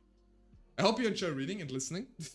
Because, I mean, for you it's listening, for me it's reading. Listening to me and listening to videos is probably the best thing to say. But yeah, we're doing this all in the sort of, well, not in the sort of, it is all part of charity for the Extra Life campaign, which if you were in Rena's stream, probably also know about it. We also have the pinned comment. We have the panel down below. An option to donate to Children's Hospital in the US. So if any of you are willing to have to donate something for that, it would be greatly appreciated. We have a couple of donation goals. One of them was actually reached yesterday, and I will be reading cursed German fables in a future stream at one point. And now Lux is trapped in my office. Haha, no, I won't give context. That is absolutely fine. I don't mind being trapped near you, Panda. Welcome in as well. There. We're currently on the SCP entry of 2055, which is called VOD or VOD. I don't know how to pronounce it. It's basically the pre-selection of a jury. Is what this normally is, and the anomaly basically affects an unknown number of people in the world, and they act out like as if they were selecting a jury, and sometimes they die afterwards. And we're currently on the addendums of this one, and afterwards we're gonna watch the next video. So, welcome in everybody, and yeah, get cozy, get something to snack and to drink. And if you want to participate in chat on our conspiratorial aspect of this whole thing, you're very welcome to do so. Because this SCP always invites to, like, speculative things to talk about, theorize how this all came to be. And if any of you have questions, especially like, what is SCP and everything, feel free to ask me. I'm gonna try to explain this briefly as possible. I'm not gonna do it before it because if everybody of you knows it, then it's kind of pointless. But if anybody is confused on what we're doing today, feel free to ask and I'm happy to explain it.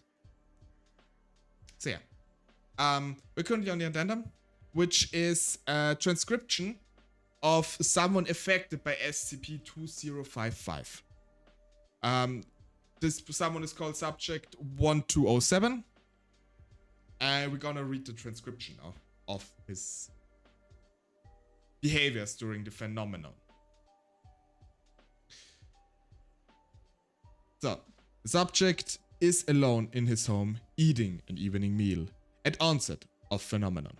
Subject 1207 rises from his place and silently arranges 4 dining room chairs in a row against one wall.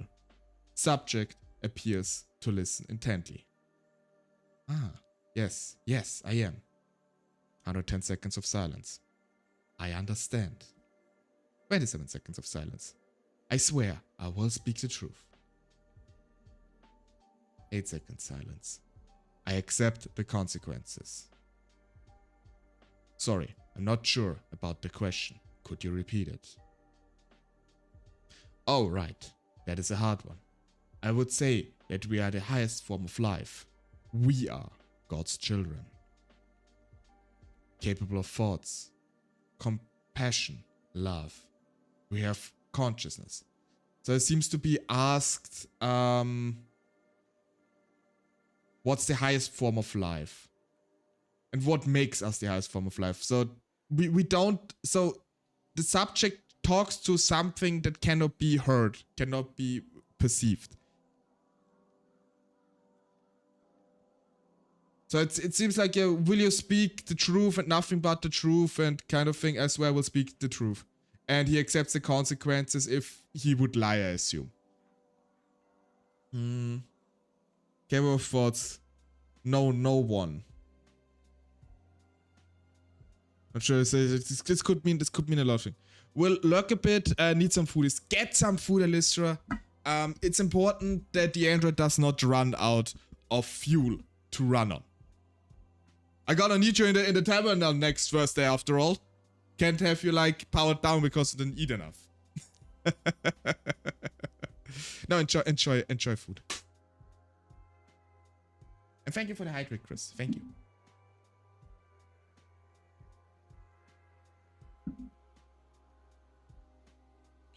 I'm sure. Lizard.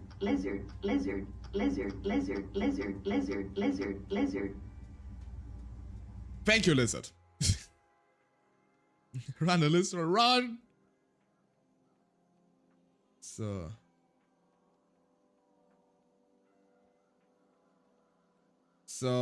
Based on the context, I assume capable of thought, the subject was probably asked if he knows of anything else, presumably besides humans, who exert this. Or anything outside. Anyone he knows? He says no one.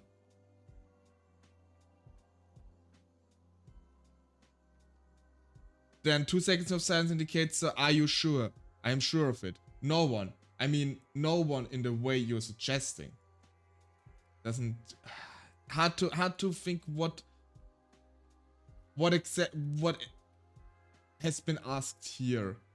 286 seconds of silence. So this has been a long question. Very long. It wasn't like that. It was just a casual fling. I feel nothing for her now. I may have felt that way at the time, but feelings change. It isn't fair to say that. I don't think you're being fair to me. Being questioned, maybe some affair he might have, or like interest in someone that might cloud his judgment. If we're going like for a jury selection possibility here. That was just a dream. It doesn't mean anything. Do you dream? Do you remember what it's like? Unless they don't necessarily mean anything. Something about a dream. Even if I still had those feelings, I can't put them aside. I want to put them aside. I'm a very fair-minded person. Really. I can be impartial. Look, don't see why you're dragging my personal life into this. Everyone has a personal life. If being human means my judgment can't be trusted, then what's the point?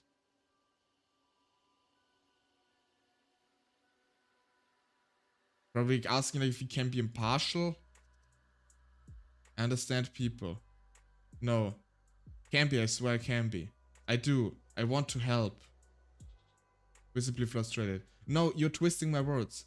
I just want to help you reach the right decision. Should caring about people disqualify me? Did none of you care about people when you had the chance?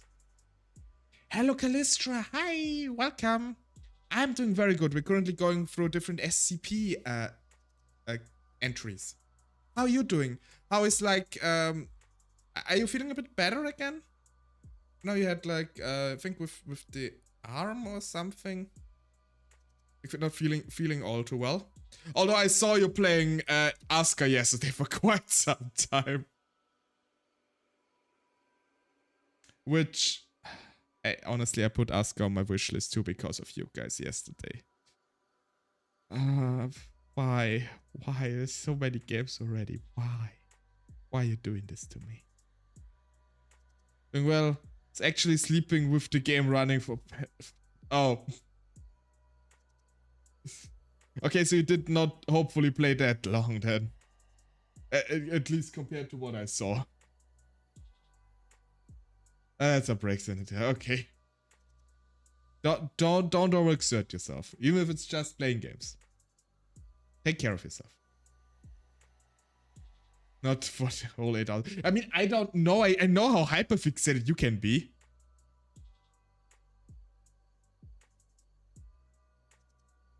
I mean, I joked about the fact that we should just stream Stardew Valley like an entire weekend through, and you were immediately on board with it, basically.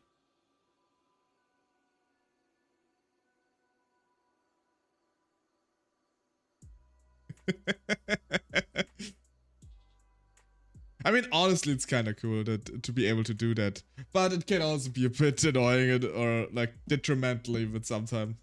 Still need to do that. What game was it I'm gonna play? Stardew Valley. We said we do like a modded Stardew Valley run because you mentioned that you never played it until year 2.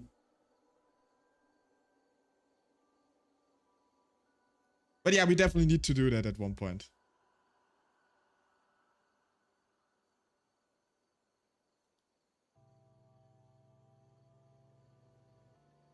Okay, so visibly frustrated. So this is still like the jury thing here. Gotta put it on the calendar for December. December might be a good time. Maybe after my debut. We can chat about it on Discord later on. That December could work.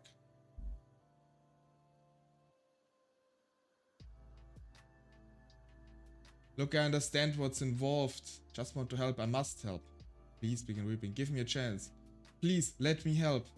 Subject 1207 suddenly ceases crying and calmly replaces the dining chairs, then sits at the table and resumes eating dinner. In interviews following the incident, the subject exhibits no memory of SCP-2055 or of his own anomalous behavior.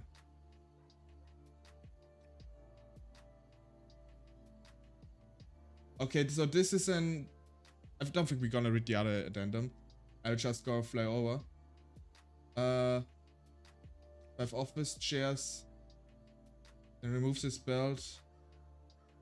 And I'll do the best to qualify it. Okay, interesting. Okay, so the other addendum with subject 1809 ends with basically saying, okay, it has been a pleasure and I'll do my best to justify your confidence. So I guess I'll do it now then. Here we go. Then removes his belt and yeah, and hung himself. So if you crack under this investigation, whatever it looks like, we don't know because it's not being heard. You go back and forget about the incident and just go about on your life. But if you accept it, and if you are accepted by whatever higher being, SCP 2055 is you will basically go to them, I guess. Maybe it is like a case of... Okay, so my theory here is it might be something like... since it's been compared to like jury duty, where you've been asked if you're qualified for the jury duty at hand, you've been invited to. Maybe it's like a sort of afterlife jury duty, where living have to be recruited for it. And if they're recruited, they can only go to the afterlife if they're not alive anymore. Which sounds incredibly insane, but I mean, it is SCP after all, and it would fit the narrative. It's at least what is, I think, implied here. Or what I can read through as the implication of this being. I just noticed we have an ad coming up any second now. We're gonna wait out the ad, I'm gonna theorize a bit more about this, and then we're gonna hop into the next video, which will definitely be quite scary. I can promise you that. I was like the whole concept, I mean this concept of this SCP, it is more like, how do I put this? It can happen to basically anybody. Like, it is not contained, it cannot be contained, and it affects a great, although unknown number of people. But possibly it could affect anybody. You have no memories if you survive it, and if you're dead, well, you're dead. That's like, okay. But you even like post-mortem observation, there's nothing that can be found. So even the form of death is not like something abnormal, because you end yourself. It's basically, if you die because of it, it's because you ended yourself. Which is insane. Obviously. And from what we read, about 95% of the observed cases have ended in people surviving this encounter. Although it is not known if other behaviors of alt-F4ing your own life might have been connected to this.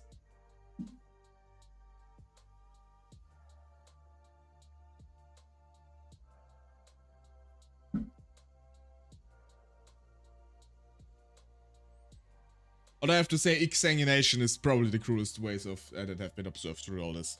It's insane. So, let me real quickly transition over to this and get ready for the next video. And this one will be a scary one. It is by a very popular SCP commentary channel called The Volgan. One of my personal favorites. Let me see if... Yeah, okay, this works. Transition over. And for you, it's still a black screen, but you can already see, like, this is SCP-6448. Not deer. Cataclass, a hostile, amorphous SCP. An incredibly dangerous one.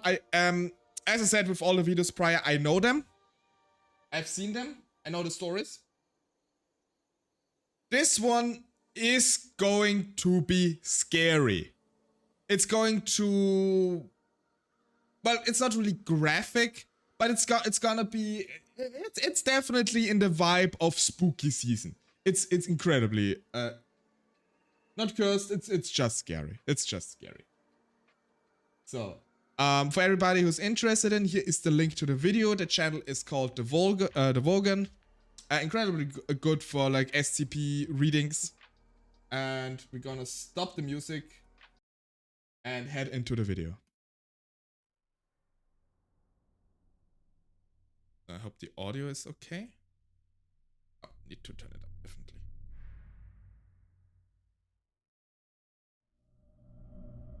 Good afternoon, everyone. My name is Dr. Miller, and the SCP we're going to be looking at today is SCP-6448. Containment Class, Keter. Disruption Class, Kennick. And Risk Class...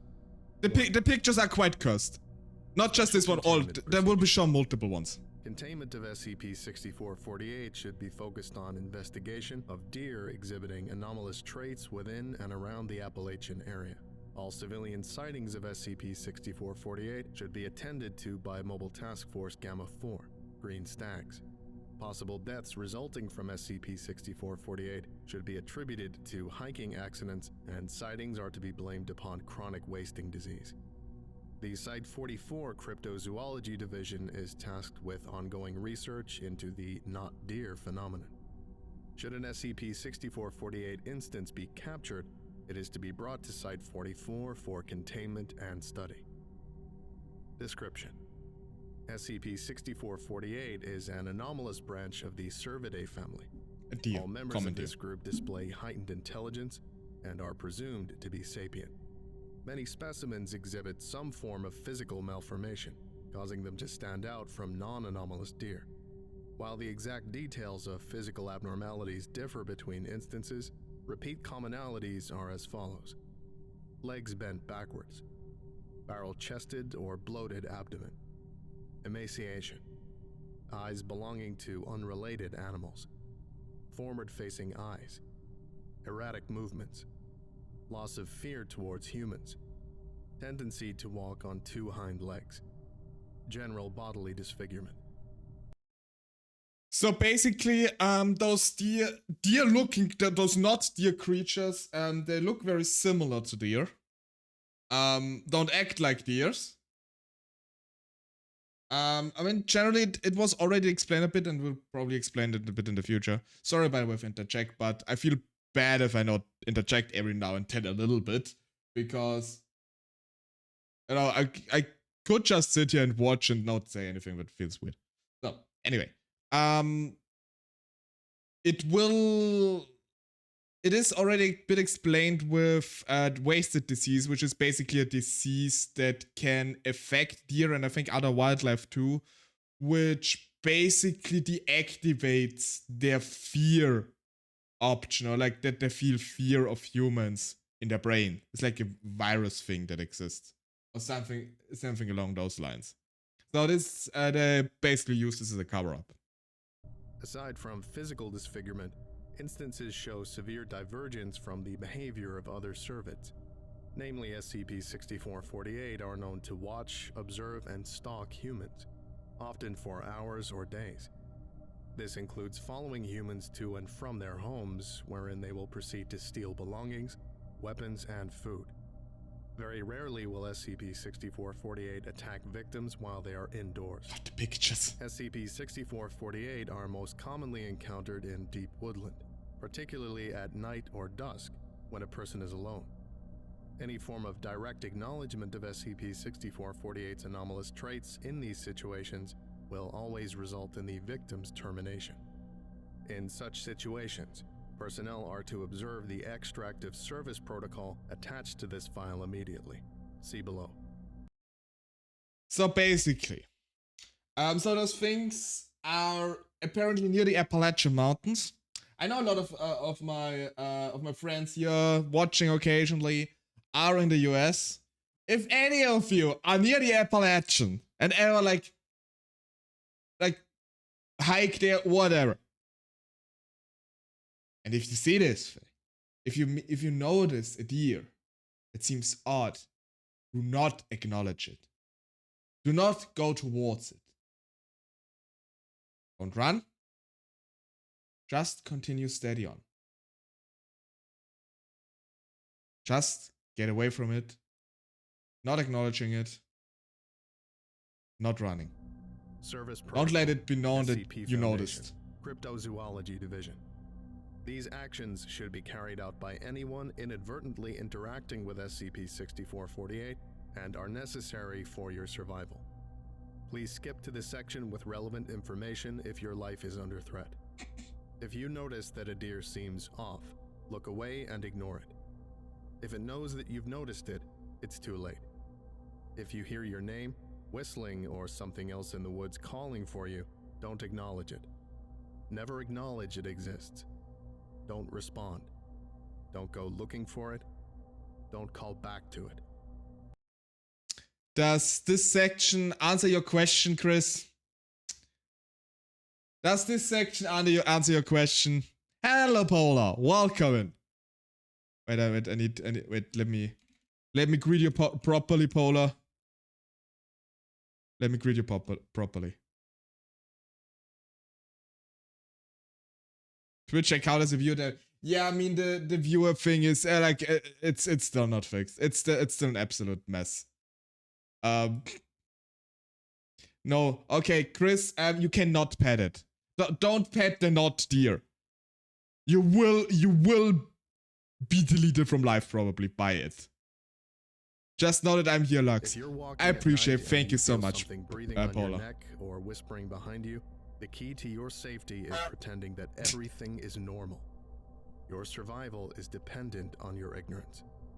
Presently, SCP-6448 are known to inhabit only the Appalachian region of North America. The previous sentence was stricken from the document. History. Yeah, the Appalachian... Lizard.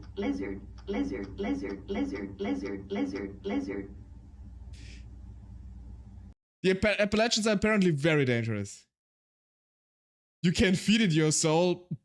I'm not sure if they're interested in the soul particularly, but they will murder you. They will absolutely murder you if you interact with them in any way, shape, or form. SCP-6448 was officially assigned anomalous classification in 1980, though they have been recognized by local people since 1947. SCP-6448 is a firmly cemented figure in Appalachian folklore, known colloquially as the not deer due to their striking similarity to the species they imitate. Many locals claim to have encountered instances of SCP-6448 or possess knowledge of... So, I mean, this is actually a fun fact, like, this not deer phenomenon, this folklore, this was the word I was looking for, the folklore, is an actual folklore. Like, this is not something like they made up, this actually exists, the not deer. The Appalachians are the oldest mountain range that has not changed since the prehistoric era. There's a lot of legends and folklore there. Yeah. Generally, mountains often tend to include a lot of folklore. I know one mountain here in Austria, for example. I mean, multiple mountains, or every mountain basically has some sort of legend. But I know one in particular, which is basically a hub for time travel and for traveling through worlds. And also like home of giants and dwarfs and whatnot. And hello, Al, by the way. Nice to have you here. I don't have that for a can of Pringles. Honestly, can of Pringles are pretty nice if you have a good good flavor. Personally, I prefer the sour cream and onion ones, but to each their own, of course. The reason Lovecraft based a lot of his stories here. Oh, I didn't know that Lovecraft based a lot of stories on the Appalachian Mountains. Never really looked that much into it. Like into Lovecraft specifically. I know like the overly term of Lovecraftian themed, but never looked that much into Lovecraft specifically. But yeah, what I was trying to say is like this not deer folklore is an actual thing of the Appalachians, and the SCP is based on said folklore. An individual who has. A majority of local communities living in rural areas of high activity are aware of the precautions required to avoid hostile encounters, primarily due to urban legends and stories involving the entities. SCP-6448 were previously researched at Site-41, located in an unknown location, North Carolina. On 11/01/1994, a group of 3 SCP-6448 instances broke into the site utilizing a tunnel system carved over an extended period of time. Pictures. This triggered containment breach alarm systems and the site entered lockdown protocol. The single instance kept in containment, being prepared for dissection, was lost in the breach and not recovered. Over the following decade, a further 5 SCP-6448 instances would be captured and contained, all of which would escape the site through tunnels carved by other SCP-6448 entities. The decision was made to transfer all instances to Site-44, overseas, to prevent further breaches. Since this decision, no capture attempts have been successful. Addendum 6448 1. Recently recorded civilian encounters. So I don't know, because they said shall be transformed to Site-44 overseas. I don't know if this will come into the in this video too. It looks cute. You know, everybody has a different taste, Chris. It's fine. I don't know if this will be part of this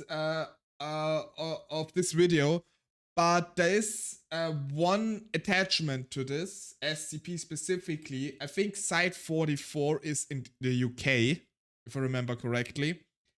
And they tried to transfer it there, and the SCP escaped from there, and since then apparently sightings in the UK have been there for the Not Dear too, because it escaped from the containment overseas. The first it is reports of absolutely horrid. SCP-6448 surfaced around the week of 07/07/1947. In the time since the genus's discovery, many members of the public have encountered the entities, though most accidentally stumbling upon them do not alert local authorities. This is typically due to the SCP-6448 instance either merely watching the subject or becoming hostile. The following is a log of all recorded 911 calls related to SCP-6448 phenomena since the year 2000. Date: 02/01/2000. Details: Victim, aged 41, female, dialed emergency services after hearing their name being called from the woods near their home. The victim recounts the vocalization being likened to a scream in a voice that they do not recognize and requested assistance in locating the source. Emergency personnel requested the subject place their phone on the floor outside the home to listen for the alleged sounds. After 2 minutes, a vocalization was heard that was calling to the subject by name, emanating from the nearby forest.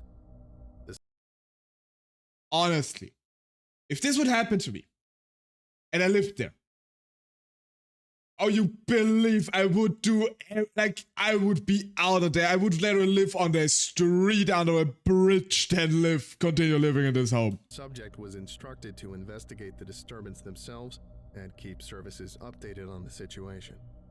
The victim then begins to walk into the woodland, getting about 50 meters into the underbrush before inexplicably stopping. They claim there to be a noticeably large deer standing in the way of the path. She begins to walk closer, though states it does not move. Subject diverts from the path and begins walking in a different direction. After 30 minutes, no source of the voice is determined. The caller returns to their residence. Date: God, I could never. 2002. Details: Victim, age 28, male, calls 911 regarding a home break-in. The caller notes numerous items to be missing from their residence and requests an investigation. Operators dispatch 2 investigators to visit the home and discern a potential perpetrator. The pair note that based on earlier CCTV images, all cutlery, sharp objects, firearms, light bulbs, and a single copy of the novel, The Day After Roswell, are missing. Also noted is that there is a complete lack of any fingerprints at the scene, with no doors or windows having been broken into. Analysis of the home's CCTV footage revealed there to be a 2-hour period of missing film, with the exception of a single frame containing a service nippon on its hind legs reaching towards the camera. Its frontal hooves have been warped to resemble fingers. No footage of the entity exiting the home was discovered. Date: But I've had Not Dear and Appalachian vids start popping on my TikTok For You page. When Wrong drew deer for October, I knew he included a Not Dear. Yeah, honestly, when I saw Wrong's picture, I also had immediately needed to think of the Not Dear. It's so funny. No footage of the entity exiting the home was discovered. Date: 19/11/2005. Details: A cattle farmer aged 54, male, reported to local authorities the sudden disappearance of over 30% of his largest herd. There's a lot. Response teams searched the nearby area for 4 hours, though found no trace of the cattle. The victim was recommended to set up trail cams and note any unusual activity overnight. So I didn't kind of glance over it in the last recorded bit where a book of the Roswell incident was stolen. So my theory is that, I think this is heavily implied anyway, that this is basically what happened at Roswell, where those entities stranded here and now trying to surveil, probably more survive on our planet, trying to imitate wildlife to blend in better. At 01:11 a.m., 2 SCP-6448 are seen walking through the field before fleeing. One places an object into the ground, later discovered to be a single fork. A week after this discovery, 200 discarded bovine hooves appear at the location. Date: 04/03/2009. Details: victim, age unknown, gender unknown, dials 911 to request assistance from animal services. The victim is stood within a forest in front of a service elephant, which is violently contorting. The animal is repeatedly ramming itself into a tree, covered in blood and viscera. The victim begins to state, "You'd better get a vet or something, I don't think it's well," before a piercing screech is heard and the line falls silent. Recovered footage depicts the aforementioned animal squirming, seemingly in pain. A viscous churning is audible as a black mass erupts out of the instance, and the video turns to static. Date: 11/10/2012. Details: victim, aged 23, male, is a junior wildlife officer at Cherokee National Forest, Tennessee. They radio their supervisor in early evening regarding a herd of Odocoileus virginianus within the reserve. Supposedly, there is a single animal that upon first glance appears average, though possesses divergent attributes including backward joints, an enlarged abdomen, and forward-facing eyes. Upon stating this, a distant whistle is audible and the victim stumbles slightly. They begin to say, "What the hell? Did it just whistle at me?" before the sound of hooves rapidly getting closer is heard. Notably, the hoof steps did not sound to be in the traditional gallop of a cervid. Oh god, the poor... Date: Poor kid. 12/10/2012. Details: the aforementioned victim's supervisor calls the authorities following the victim's absence from the reserve night shift. I'm so surprised you're diving into SCP. I'm not even that brave. Honestly, I dived into SCPs a lot in the past already. Like, I like SCP. It's not like this is something it's the first time I'm doing this.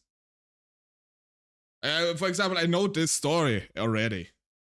I do enjoy horror. But some of them, like this one, is braver than me. Some of the SCPs are really, really unnerving. I think the one that's most unnerving to me is one of the SCP-001 proposal, When Day Breaks, where just everybody, where the sun turns hostile and kills everybody and transforms them into blob zombies. It's insane. The next video after this one, after this one we're gonna have like read an entry and then we watch another video. The video after this one is my personal favorite SCP, is SCP-5000. It's a longer video, but I want to definitely show this. But yeah, when we come to this, is also very psychological insanity, basically. Following this, their radio begins to crackle. The victim's voice can be heard on the other end, and he requests the supervisor's attention. He calls regarding a herd of Odocoileus virginianus within the reserve. They claim there is a single animal that upon first glance appears average, though possesses divergent attributes including backward joints and enlarged abdomen and forward-facing eyes. Just send it to me. I'm happy to try. The creature to be a rare genetic malformation The victim requests their supervisor to come to the location. The supervisor questions the victim about what happened the night previous. There is no reply. Upon the supervisor's and law enforcement's arrival at the site, a herd of approximately 80 Otocoileus virginianus was present. A single entity is in the field's center and appeared to be standing separately from the rest of the group. It flees the scene upon realizing the law enforcement's presence. Where it formerly stood laid a park ranger's standard two-way radio. Date 08/04/2016. It's insane. Trying to lure someone with a park ranger's radio that he got probably from someone else. 911 using a satellite phone, distressed. They state that they are in undisclosed county woods and are being followed. She claims that despite seeing no one for the duration of her hike, she feels as if she's being watched and has heard someone walking behind her at various points in the trip. The victim is unable to give an adequate description of her location, but knows the route to return to her residence. Operators request the victim to return to a point wherein she can provide a sufficient geographic description of her position.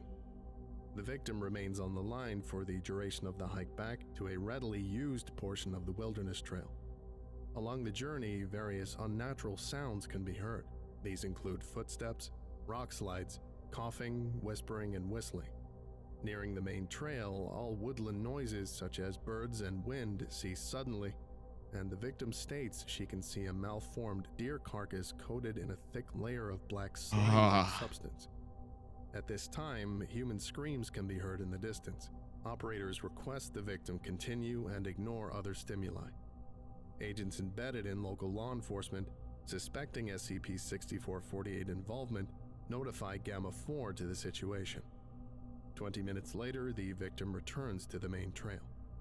Gamma-4, now operating the 911 call, informed the victim to not respond to any further unusual activity and briefly outlined service protocol. For the duration of the victim's journey to her home, 2 sets of breathing are audible.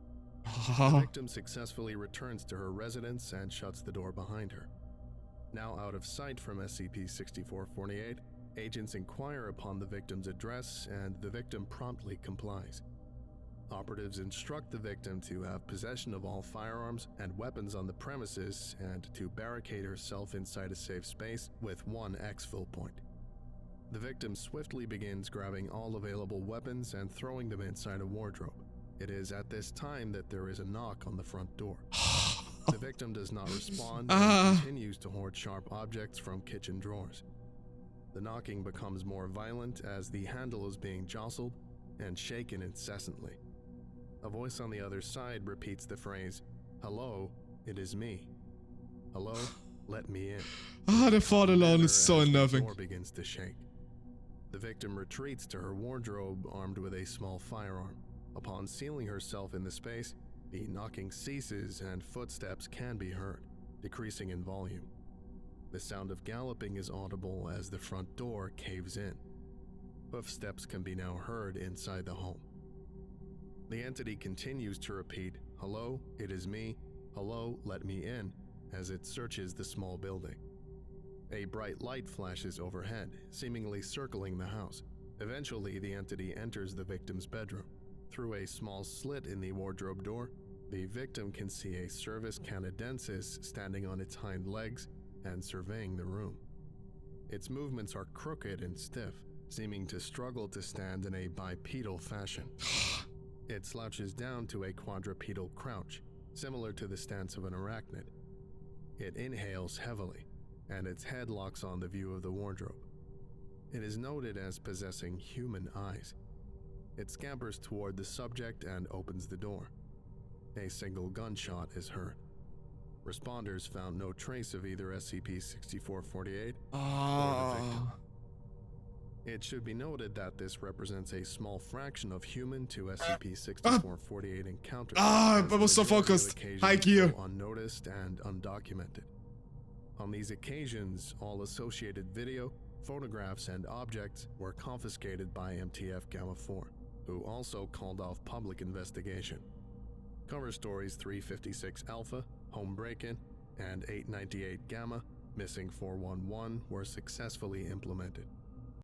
God, the last story with where the victim was hiding in the closet was yeah, the not dear. The not dear. We're about at the halfway point with the SCPs I've prepared for today.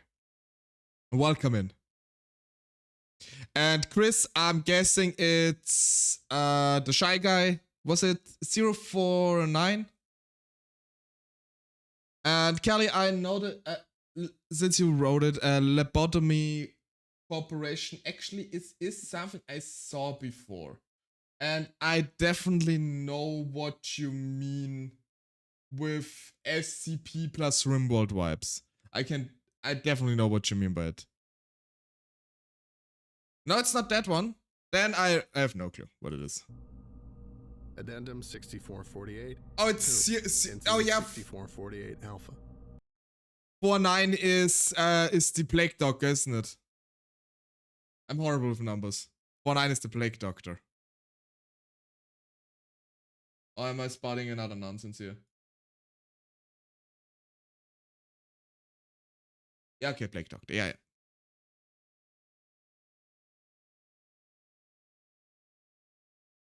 Oh, it's okay. SCP-999. Okay. That's what you meant.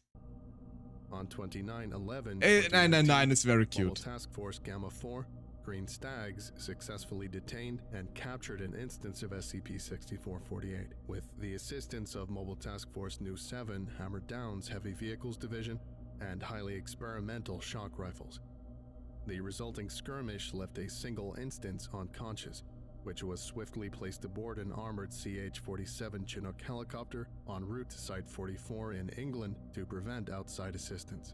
Okay, so this was the site, okay, this is what I was talking about earlier, that they transferred one of the captured incidences to a site in the UK, I think. Containment cell without incident. Yeah. The following is a log of events thereafter. Incident 6448 Alpha. Date 30/11/2019. Location Site 44, Foulness Island, England. Playing log now. SCP-6448 instance is contained within a large reinforced steel containment cell, having just awoken from heavy sedation. Cryptozoology specialist F. Oz stands in front of a large one-way glass window that encompasses the room's south side. Greetings, SCP-6448. The instance suddenly bolts upright and stares at the intercom. Can you understand me? We've seen your genus speak English just fine in the past. The instance does not respond.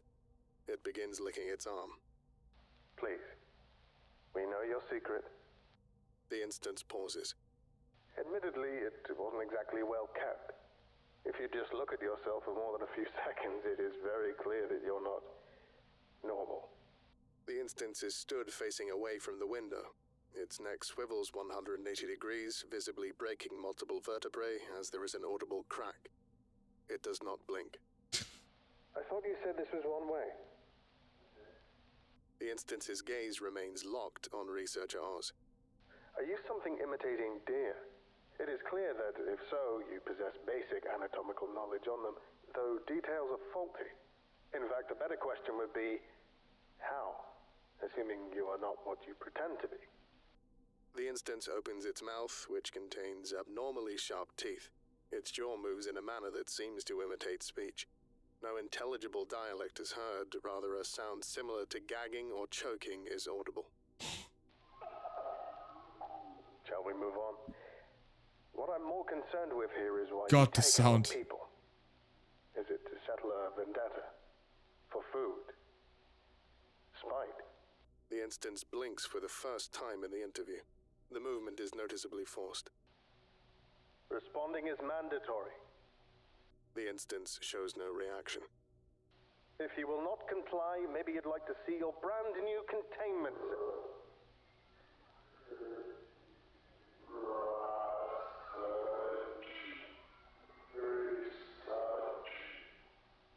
Research. What kind of...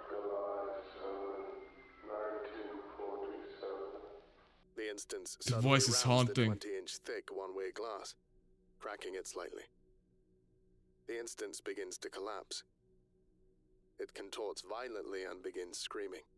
Its abdomen bulges and writhes. Get the stags in here now! A black, viscous mass of tendrils erupts out of the instance's side. It leaps and squirms around the cell before shattering the viewing window. The remaining carcass is entirely hollow. Containment breach detected. All personnel report to the nearest safe room. Containment sector 4 last floor will cease in 10 seconds. The tenderless mass swiftly maneuvers outside of Sector 4 in seconds, clearing the lockdown area. It travels in the direction of the main exit. Full high block initiated. Locking main exit in 5 seconds. The mass clears the main desk. It shatters the glass on the front exit and disappears into the outside shrubbery. End log. A 2-month-long search proved inefficient in locating the escaped anomaly. Additionally, since this incident, there has been an unprecedented increase of CWD-afflicted deer and UFO reports in the area surrounding Site-44. Further research is ongoing. Okay, it was actually part of the video. I think that about does it for today. Thank you for listening, if indeed you still are, and you are all dismissed. Goodbye. Ah, the sounds were haunting. They were absolutely haunting. Insane. So the channel is called The Volgan. Especially for the creepy environment. Best channel for SCP stuff. Best one. So, this was number 5. We now go to the next entry, which, nope, stop it.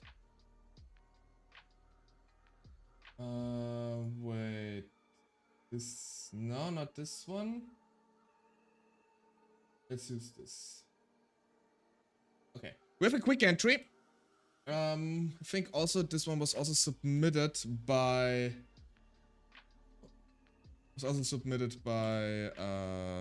Alistair Corwell. So yeah.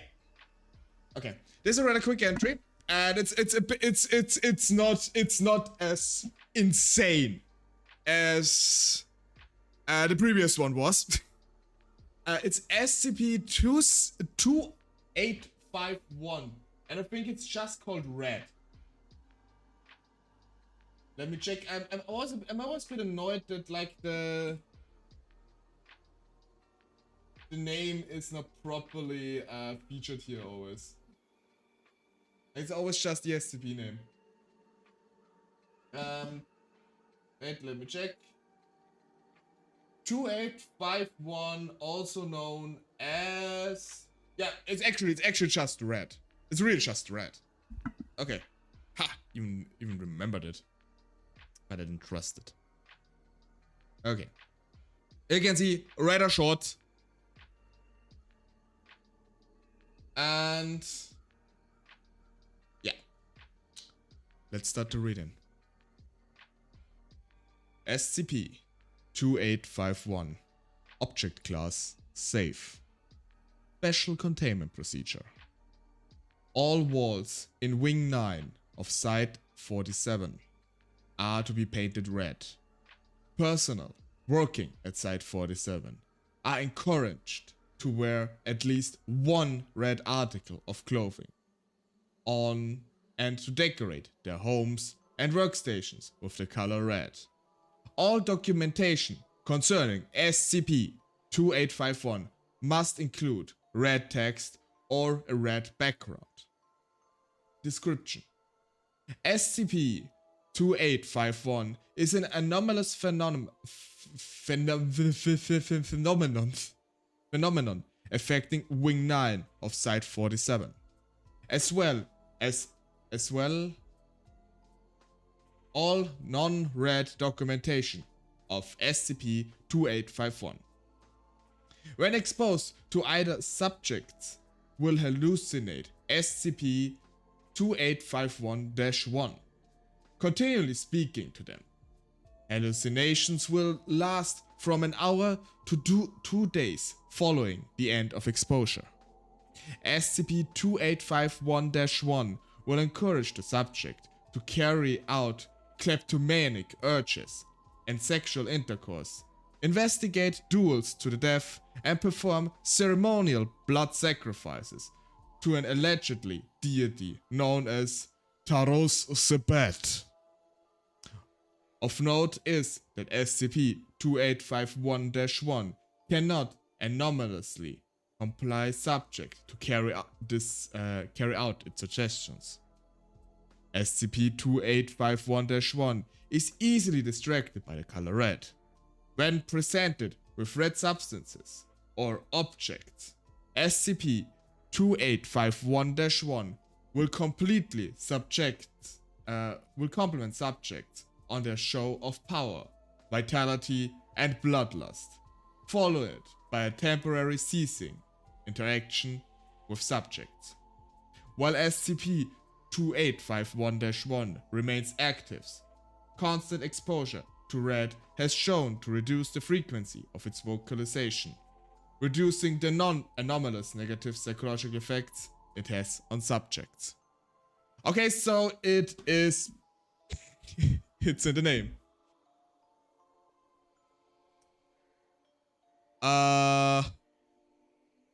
It is just so some sort. I would think some sort of otherworldly demon creature, whatever, trying to be summoned here. This Taros Sebeth. Breath. I don't know how to pronounce it. I think it's the point of it. This Tauros. It's a Pokemon. Tauros. No. It is. I mean, honestly, I do like those SCPs where even the entries are modeled around it. There's one SCP, I think is in the first 1000, where the entry itself is written differently, and it referred to itself as something while it was written, because when you document anything about this SCP, you have to use it in like a different term. I don't know if I think it's written in the first person. So it's not written when SCP has done this, but when I have done this, then that. I don't remember which one it was.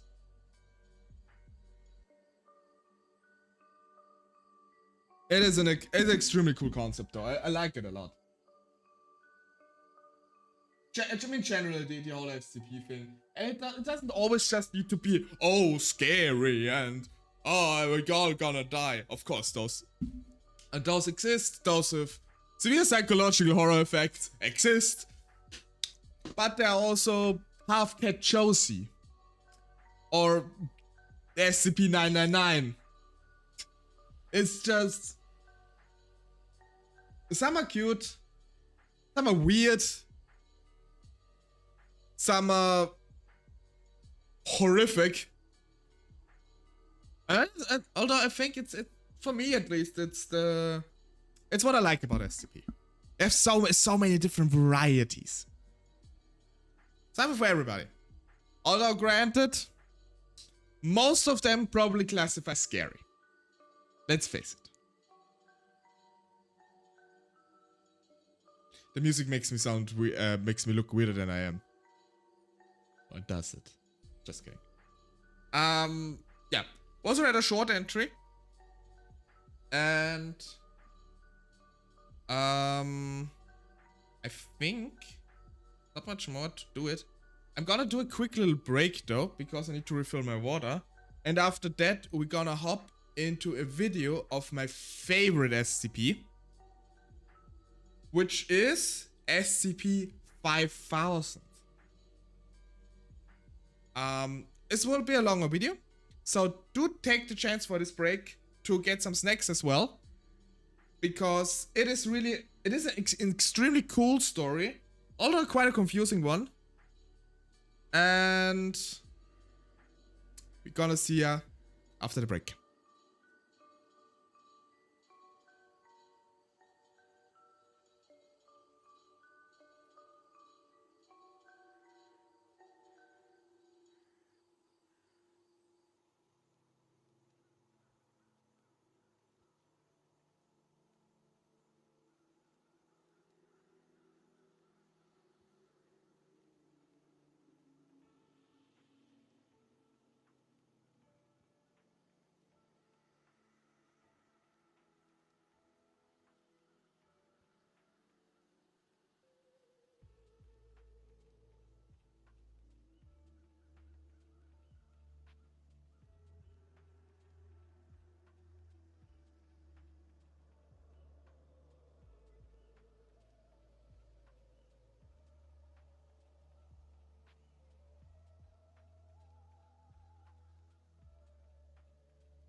And we're back.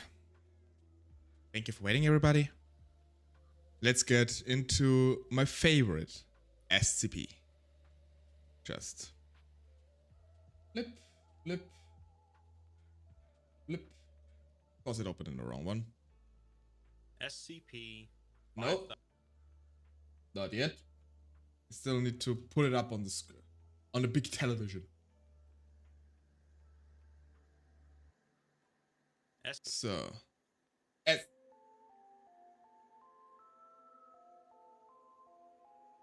course, as with every video, if everybody's interested in it, here's the link to the video we're gonna watch now. We're gonna turn off the music.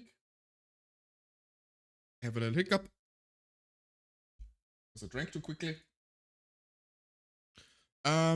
If you like psychological horror, there is a channel called Local 48 TV. It's like an analog horror. In a way, there is a lot of videos, but it's chilling.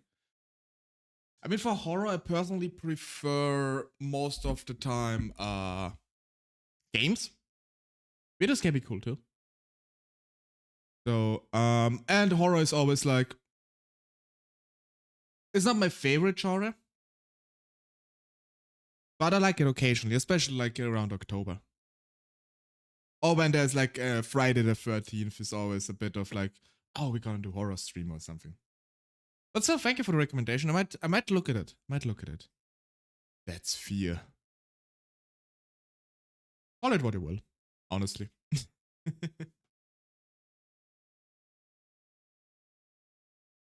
might be fear. It might just be interest in other things. It might be both. By the way, just want to know, do you guys also have like this new overlay for YouTube? It happened. It just came on like a couple days ago. And hello, DM. Welcome. Thank you for the lurk.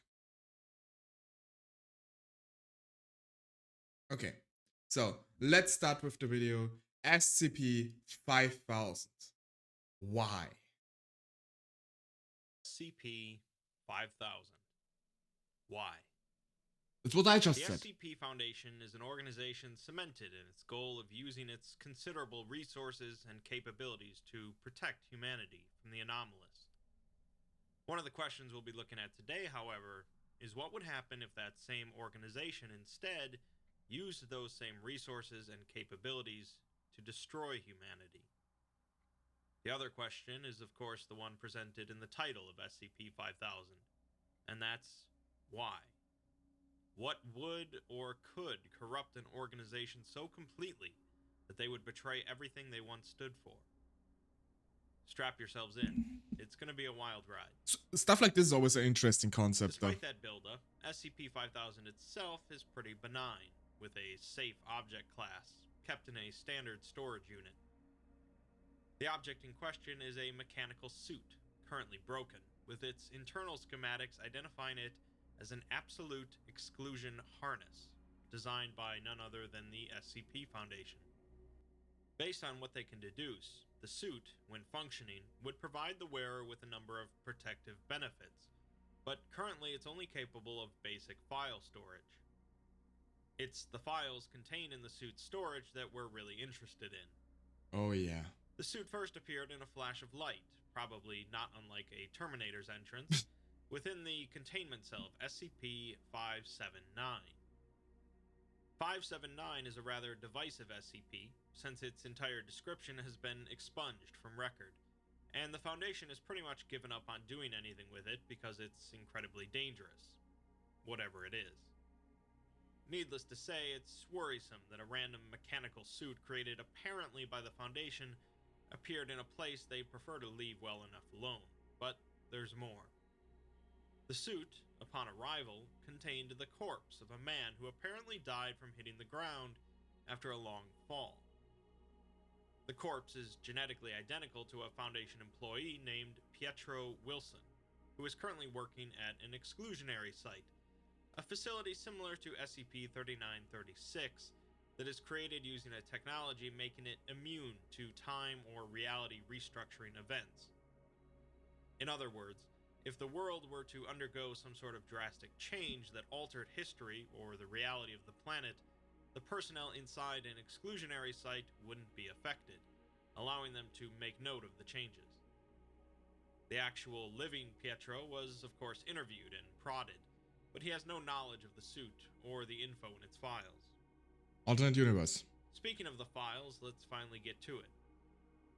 The first journal entry is from, of course, Pietro, who says that the date is currently January 2nd, 2020, and he's just escaped from the exclusionary site. Some individuals had entered the site and killed everyone else, thoroughly, but Pietro managed to make it to the suit, which kept him alive. The next entry goes into a bit more detail, as Pietro heads for a nearby Foundation safe house used by agents in this part of the country. He explains that things started about 6 or 7 hours ago, when a mobile task force entered the exclusionary site with proper clearance, gathered everyone in the canteen, and started shooting. Pietro's just a technician for the site's power grid, so he's really not sure how the suit works, but its primary function makes it so that others can't recognize that they can perceive the wearer. In simpler terms, it functions sort of like an anti-memetic device, and it makes the wearer undetectable to others. Very cool concept. As Pietro slipped out of the site, he noticed that the MTF weren't there to take anything, but just to kill everyone, putting an extra bullet in all the corpses. Pietro thinks at this point that it's possible the MTF was actually a group of infiltrators from the Chaos Insurgency, deep undercover, and as he makes his way to the safe house, he hears explosions in the distance, hoping that the Foundation sent in some teams to deal with them. Pietro is happy to find bottled water when he arrives at the safe house, as he apparently has been trudging through a desert, even though another function of the suit is to sustain the wearer's body. After resting, he boots up some of the computers at the safe house, and is quite shocked at what he finds. The SCP Foundation had sent a message to every government, news organization, and anomalous agency in the world. That alone would be pretty startling, but it's the content of the message that is really chilling. And here it is. The message reads, "The following is a message composed via consensus of the O5 Council. For those who are not currently aware of our existence, we represent the organization known as the SCP Foundation. Our previous mission centered around the containment and study of anomalous objects, entities, and other assorted phenomena. This mission was the focus of our organization for more than 100 years. Due to circumstances outside of our control, this directive has now changed. Our new mission will be the extermination of the human race. There will be no further communication." That's right. I did on the wrong one. But yeah. And this is basically the premises of this story, of this SCP. So as it was explained, the SCP itself is just a suit. It is the suit with the log files of the technician Pietro. Of what you have to assume an alternate universe in this case. And in this alternate universe, for an unknown reason, the SCP Foundation decided, with public announcement, the entire human race must die. No explanation given. An absolutely fascinating concept. That's right. The Foundation declared war on humanity, but interestingly, they had the decency to let us know first. Yeah, this one. And for those who are not aware of the SCP, the SCP Foundation deeply, basically, the slogan is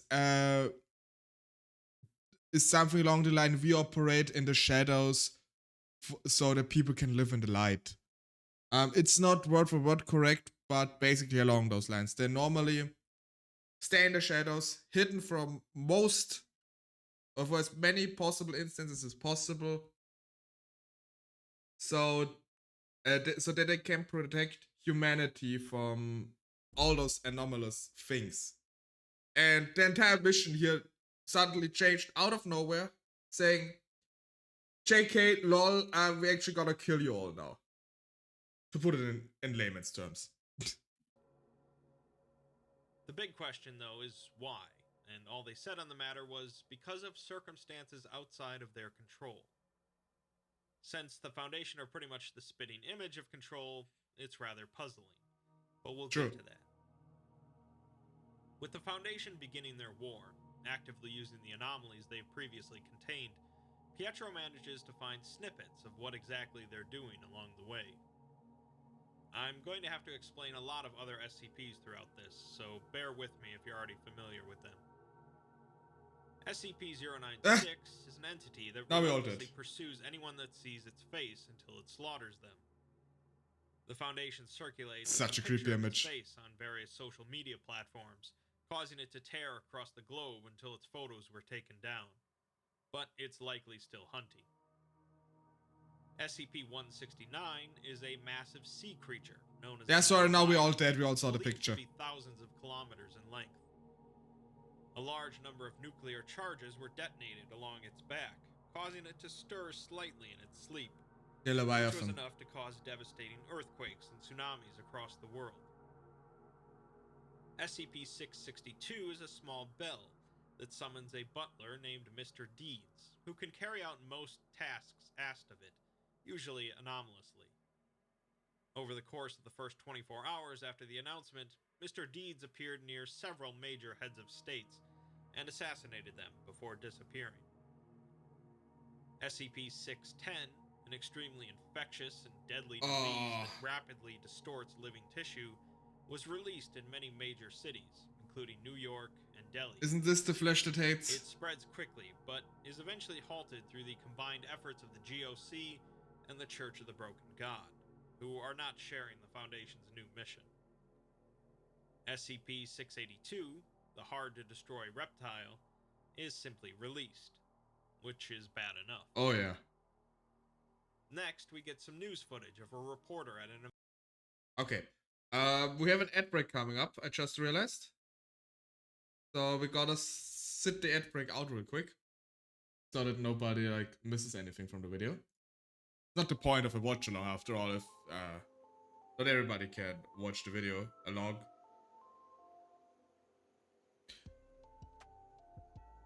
I was actually thinking of like uploading those, or like editing those the VODs and then uploading those things as reacts on YouTube.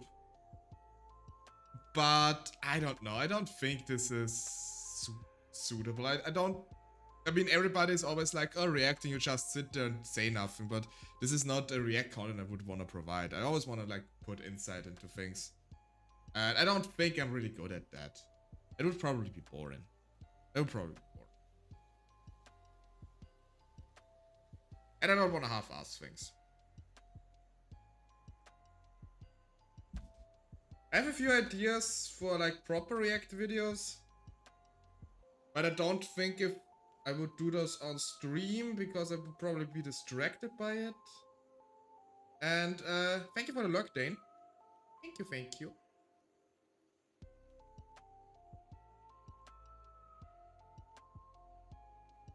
But yeah, generally I have a lot of ideas, things I want to do. Although I'm currently in a position of thinking, I'm gonna have a new model soon, and I don't want to start up too many new things before I have the new model. But it's still about like 2 months away. Pretty much actually. Like yeah, about pretty much 2 months from like my currently planned time, at the very least.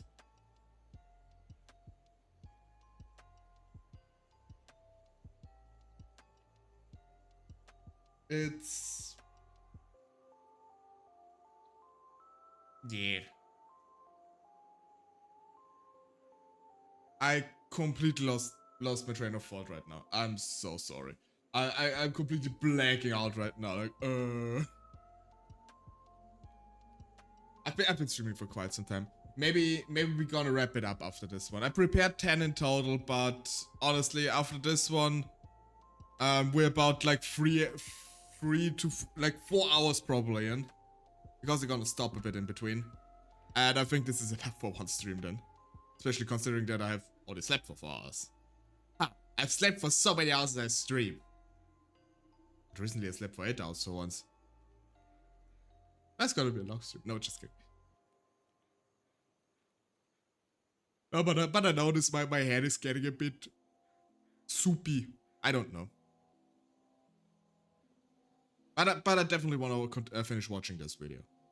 Because it's just such a great story. I think it's such a good world, like, explaining the world, what is happening, what is this guy experiencing. I like this a lot.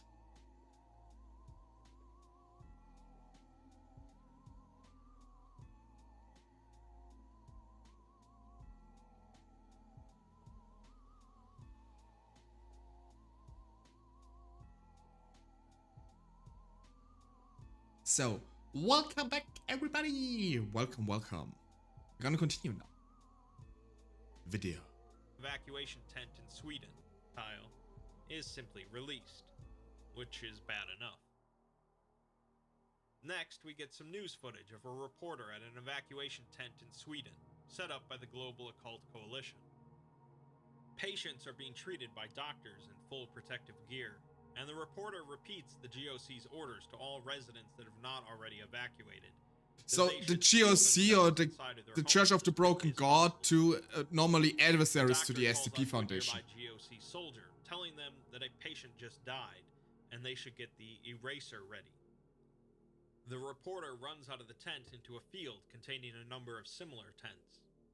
In the tent she just left, a loud buzzing sound can be heard, and several flashing lights can be seen. Thick smoke pours out of a gap at the top of the tent. The reporter recovers herself and continues, telling any residents still in a compromised area to keep a careful watch over those around them, and if any of them begin exuding a noticeable minty smell, they are to be quarantined immediately. Oh yeah. This is all very likely a reference to SCP-447, a small green sphere that exudes a greenish slime. The slime is edible, with a minty taste, and has various enhancing properties, but it's incredibly, horrifically dangerous if it ever comes into contact with a dead body. What exactly happens is expunged from the record, but it's bad enough that the GOC is working diligently to completely erase dead bodies from existence before it happens. Oh yeah. Pietro muses that with all of the supplies in the safe house and the exclusion suit, he could survive for years here, but he's conflicted between sitting there without knowing what's going on in the world and not really wanting to know what's going on.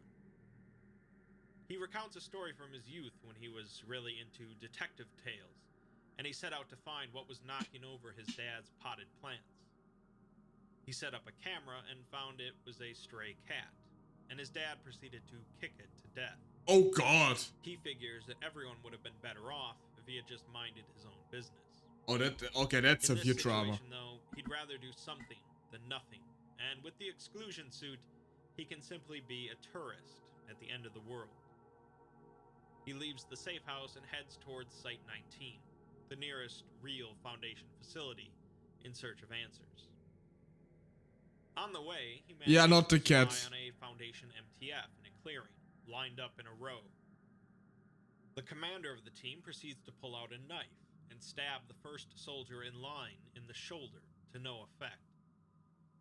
The commander continues down the line, stabbing each one in the shoulder with no reaction until reaching the 8th soldier, who cries out in pain. The commander shouts that they've got a live one, and the rest of the soldiers open fire on the 8th. Afterwards, they move out, and Pietro grabs some supplies from the body before burying it, quite confused. Moving on, Pietro catches a radio transmission, although it sounds practically like gibberish. The message is, 7, 5, can you hear me? There is a hole shining in the holes between your eyelids. I have never been to Versailles before. I want to be loved. 9, I am standing behind you now. 5, I am 2 of us, standing behind you now. The goddess eats the city and the sea. 9, I don't know what this is a reference to it. Waiting in it. 7, look, you're hatching. You're hatching. The message simply continues to loop, and let's ignore most of the text for now and just look at the numbers. I mean, do you just smell mint, or do you smell mint on someone else? This is the dangerous part. I mean, if you're not sure, just look if you find a green slime somewhere, and be sure to not have any dead bodies lying around. Continually looping numbers 7, 5, and 9, or perhaps 579. We know SCP-579 is relevant to the overall proceedings, but not sure why. When Pietro turns over the radio looping the message, the transmission stops, and he sees the radio is damaged beyond repair. The plot thickens. The plot thickens. While walking through a forest, Pietro comments on how far Site 19 actually is from the safe house, since he can't risk using a vehicle without being spotted. With the exclusion suit on, nothing can notice him, but something could come barreling through and collide with him unintentionally. That's true. He wonders why he's even going to Site 19, as rather than staying out of harm's way, he'll be jumping into the Viper's nest. He concludes that, more than anything, he wants answers. Finally, he arrives at Site 19, which is surprisingly easy to get into with the exclusion suit and security in disrepair. Researchers are still working at the site, though, discussing how to achieve maximum human casualties, like it was what they've always been doing.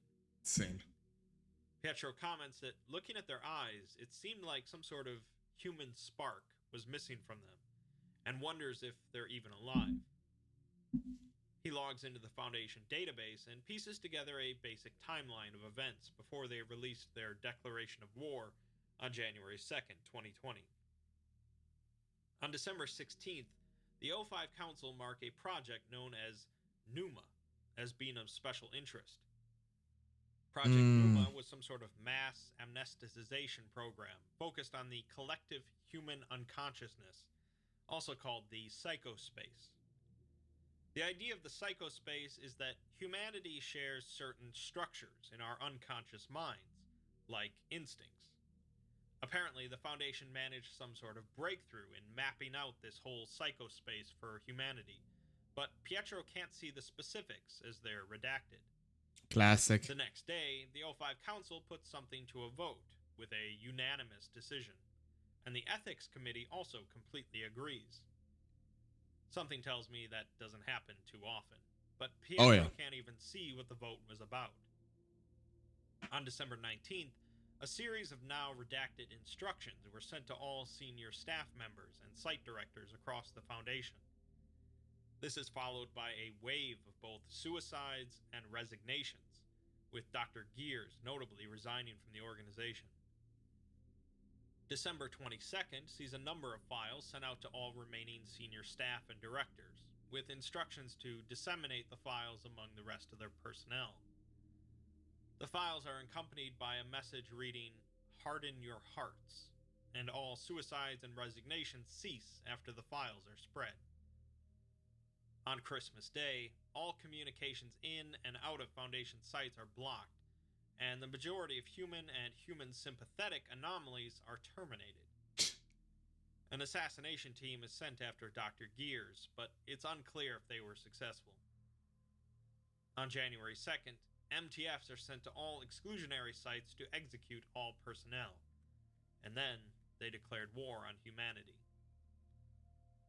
Something clearly affected the O5 Council right after some sort of breakthrough in looking into humanity's unconscious minds. It's highly unlikely that what affected them was non-anomalous, and it was able to quickly spread through the Foundation. That part isn't too tricky to comprehend, but it gets a bit more confusing when pondering what exactly Keep watching. No, it doesn't move. And why they would specifically go to kill the exclusionary site personnel instead of bringing them on their side. Pietro, of course, is also quite confused, but finds more information about various anomalies the Foundation has unleashed.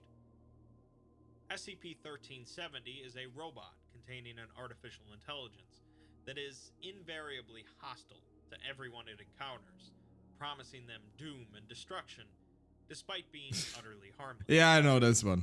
1370 is put onto every television across the world, continually rambling about how he's going to soon take over the world. Pietro remarks that this one isn't too bad. What is pretty bad, though, is SCP-1048, the Build-A-Bear, who can create incredibly hostile and incredibly violent copies of itself out of any material it can find. Helicopter footage shows hordes of bears rushing through the streets of Paris, with a massive red teddy bear in the distance. Just keep blinking with different eyes. Capable of near instantaneous teleportation between them. The problem is that objects undergoing teleportation retain their orientation and velocity relative to the Earth, meaning that objects arriving at the other end come out at around 930 meters per second. Okay. This is the most insane concept of teleportation. Yes, you can teleport, but you don't retain the speed of the Earth rotation anymore. So you just, fly off in a distance, basically, with 930 miles per second, apparently. The devices becoming are incredibly useful to the Foundation because of this, but were kept on opposite ends of the Earth, in Colombia and Singapore. During this debacle, the Foundation moved the devices to the Atlantic Ocean to use as a rudimentary projectile system. they began launching objects at a secure GOC facility called Ganzir, designed to house humanity's survivors in the case of the end of the world. Pietro surmises that 1290 was just one of a large number of anomalies the Foundation was using to try and break into Ganzir, and wonders why they wouldn't just use missiles. SCP-1440 is an old man that continually walks the Earth and causes increasingly destructive events when nearby anything connected to humanity, unintentionally. This is an He's interesting normally SCP. not contained by the Foundation, as they have no means of containing him, so they transport him to a number of different refugee camps to cause rapid devastation. It's most startling to note that 1440 seemed to have no effect on the Foundation personnel assigned to transport him, suggesting that they are now decidedly inhuman. This is a really cool concept. A full-scale reconstruction of the city of London, located a And kilometer London. underneath London. It's also a very cool SCP. It seems to have been built for some sort of end-of-the-world scenario, and the Foundation has been keeping tabs on it. After their declaration, the Foundation completely abandoned 1678, and eventually the British Occult Service directs citizens of London down underground, since the Foundation purposefully made evacuation of the city impossible. Once 1678 had reached its capacity with refugees from London, the Foundation detonated a nuclear weapon they had left behind in the underground city. It's insanity. Some files were deleted between this and the next entry, and Pietro says that it's been 3 months since his last entry. The files in that period have been deleted somehow, and even worse, Pietro himself has no memory of the last few months. He finds himself halfway across the country from Site 19, scars on his body that he doesn't recognize, a bandage wrapped around his head, and he's carrying a briefcase. The exclusion suit itself is not damaged, so he's not sure how he got injured, but he remarks that he wouldn't be surprised if he had accidentally walked off a cliff. He's not exactly sure what's in the briefcase, but he knows for sure that it isn't round, and he needs to get it to SCP-579. Which SCP was this again? Pietro is carrying an SCP in that briefcase, in fact. SCP-055. 055. I've mentioned this one before, primarily in my anti-memetics video, as 055 is pretty much the quintessential anti-memetic SCP. Anyone can view it and see exactly what it is, but the knowledge pretty much instantly leaks out of their heads. Such a cool concept. The only thing the Foundation really knows for sure is that the object in question isn't round. Such a In cool... other words, Pietro is carrying an unknown object, and wants to take it to another unknown object, 579. This exact scenario has occurred before, in SCP-2998, another subject I've covered in a video. In that ordeal, when a strange alien race took control of humanity, a Foundation agent takes 055 into 579's containment chamber, fitting a round peg into a square hole, as it were, which resets the timeline. Pietro seems to be heading to do this exact same maneuver, but isn't sure why. As he continues walking across the country, he remarks on how far the containment unit for 579 is from Site 19, and the only way he knows where it is at all is because of some documentation he has, which he isn't sure how he obtained. He's walked past thousands of corpses so far, including a child in a house he was scavenging from. He thought at first the child had just been shot in the head, but when he went to bury him, he saw hundreds of pale worms wriggling underneath the boy's skin. They poured out of the body as soon as he touched them, and they all had the boy's face, laughing as they scurried into a drain. Pietro decides not to bury anyone else, and struggles with continuing on his journey. He discovers that if he starts to get overwhelmed by his situation, all he has to do is open up the briefcase, and he suddenly finds himself miles ahead, feeling good about himself. 055 seems to be wiping out more than just knowledge about itself, but also entire blocks of time. Pietro finds a laptop in the corpse of a Foundation agent, half buried in the woods. He finds more info on some anomalies that the Foundation are using against humanity. SCP-2000 is a facility under Yellowstone Park that can be used to recreate humanity in case of a disaster. It's also very cool. The Foundation decides to trigger the eruption of Yellowstone, completely destroying SCP-2000 and blanketing most of the country in ash. Also just shows how powerful the SCP Foundation can be. Yeah, we just caused the eruption of a super volcano.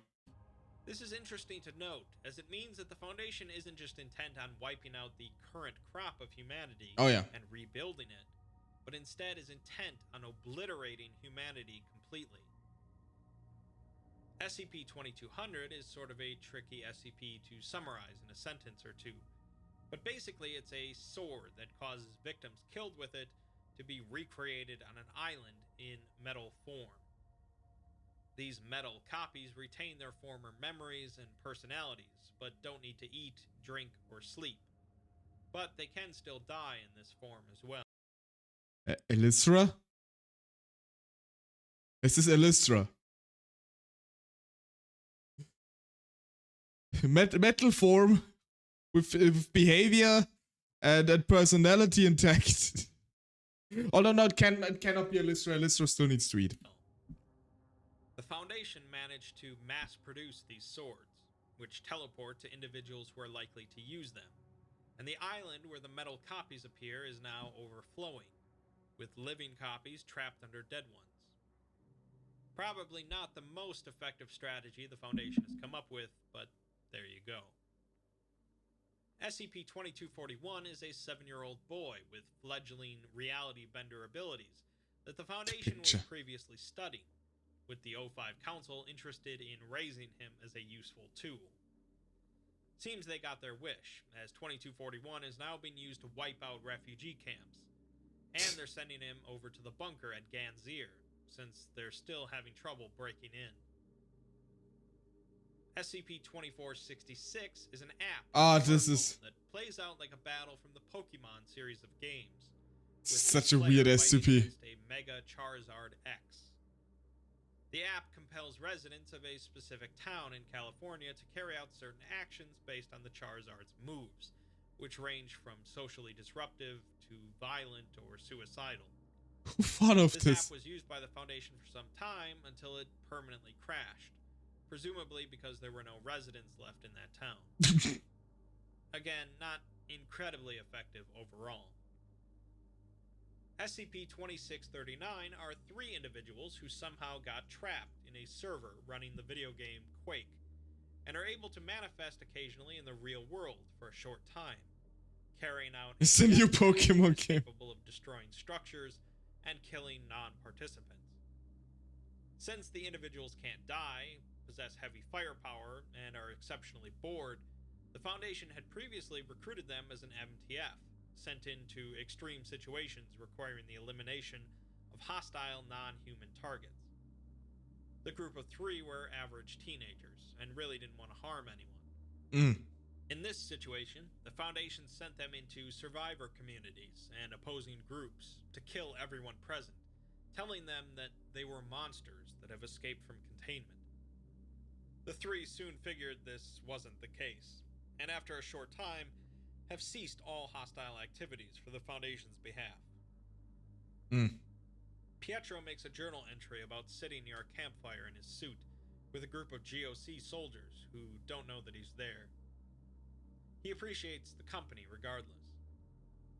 The GOC soldiers don't really seem to have anywhere to go at this point and are simply wandering. Pietro contemplated momentarily about asking them for help to get to 579, but thought better of it, commenting that he's less of a tourist now and more of a ghost. He does tap into a GOC database while hanging out near the soldiers, though, and retrieves an interview log from inside Ganzir. The interviewer is a commander with the GOC, Morrison, and the interviewee is a captured MTF agent, Ross. Morrison had captured the MTF when they were trying to sneak into the bunker, and so far none of them had spoken at all except for Ross. Ross says it's because they've met before, during a joint operation between the Foundation and the GOC a few years ago, When they caught the MTF, they had been trying to sneak in with a group of refugees. Upon being noticed, the MTF opened fire into the crowds before being captured.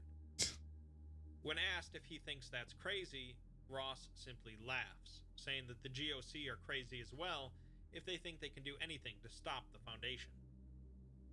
When threatened with enhanced interrogation, implying torture, Yeah, I was Ross about to laughs say. again and says they can do whatever they want, since he's not afraid after realizing that you're not supposed to feel pain.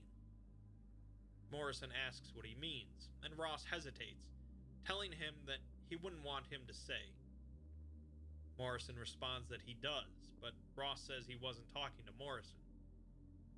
Upon further pressuring, Ross acquiesces, but what he says is inaudible in the recording. The doctor present in the room tells him that he'll have to speak up, as the microphone only has so much gain. What Ross says next is removed from the record, but both Morrison and the doctor can be heard loudly screaming, with the sounds of wet cracks and rushing wind heard. Ross says they've done this to themselves, and he had warned them. He really liked them, so he was trying to be nice.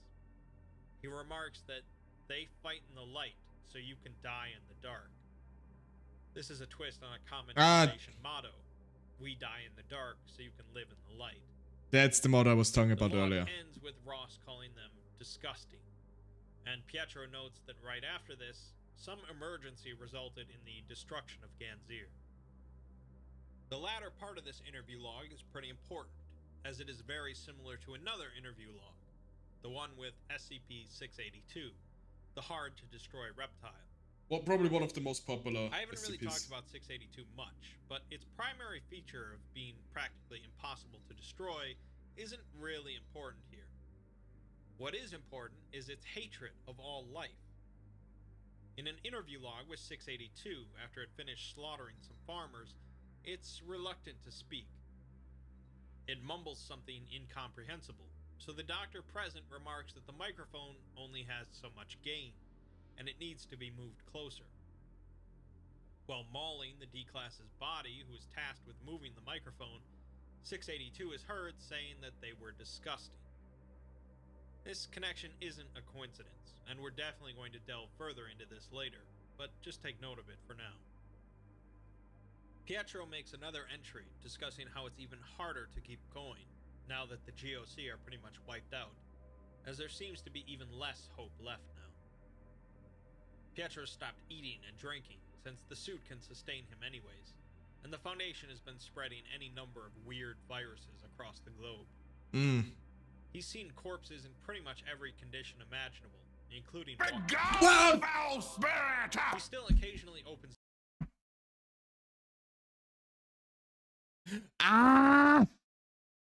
Elisra! God, I was so focused on the video. Jesus!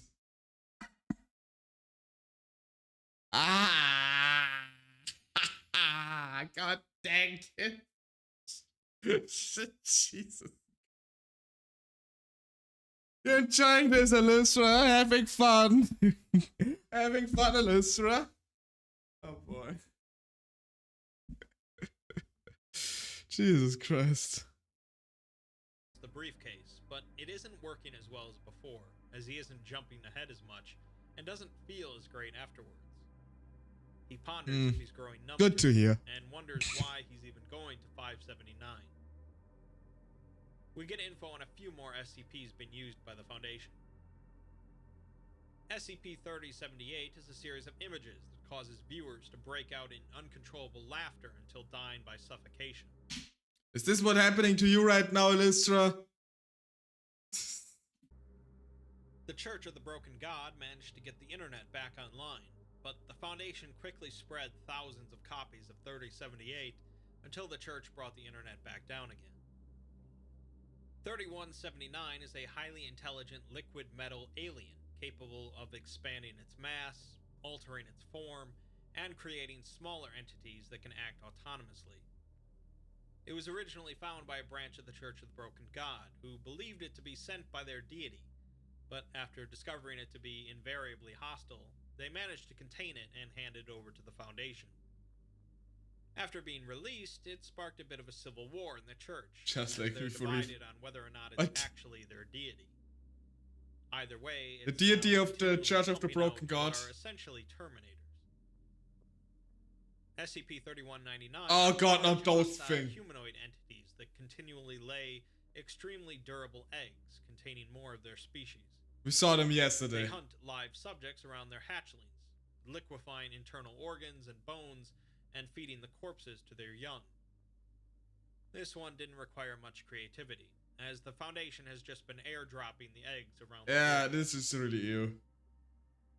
Pietro keeps moving, a bit slower than before as he's losing motivation. He's been seeing increasingly strange things in the world, including what he calls blinkers, which he's pretty sure were created by the Foundation somehow. They're statues of MTF soldiers with empty sockets for eyes, and arms carved into blades. Oh god. If you look at them, nothing happens, but if you look away, they rapidly move and kill you. Somehow, the Foundation managed to turn MTF soldiers into copies of SCP-173. They don't kill Pietro when he stops looking at them, but they do stop when he is looking, so he figures eventually they'll start swinging just to try and hit him, so he avoids them. The other thing he's seen is a lot weirder. A person stretched out on the horizon, like a bad Photoshop effect. The person's body was stretched from the ground up to the clouds, with gaps in space around its body like wings, and it just seemed to be floating.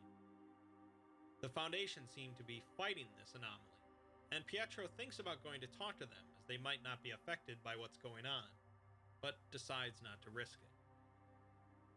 He leaves another journal entry lamenting that he saw a kid die today and could have helped her, but didn't. We get our last couple of entries about anomalies the Foundation are using. I think this would be very interesting. Was a massive entity that had been sealed away 10,000 years ago. I think this whole concept, this journey that's described here, it would make for such a cool exploration game. It would make for such a cool exploration game. Get our last couple of entries. I would definitely play it. Anomalies the Foundation are using. SCP-4290 was a massive entity that had been sealed away 10,000 years ago, and then died 9,000 years ago due to malnutrition, making it effectively neutralized.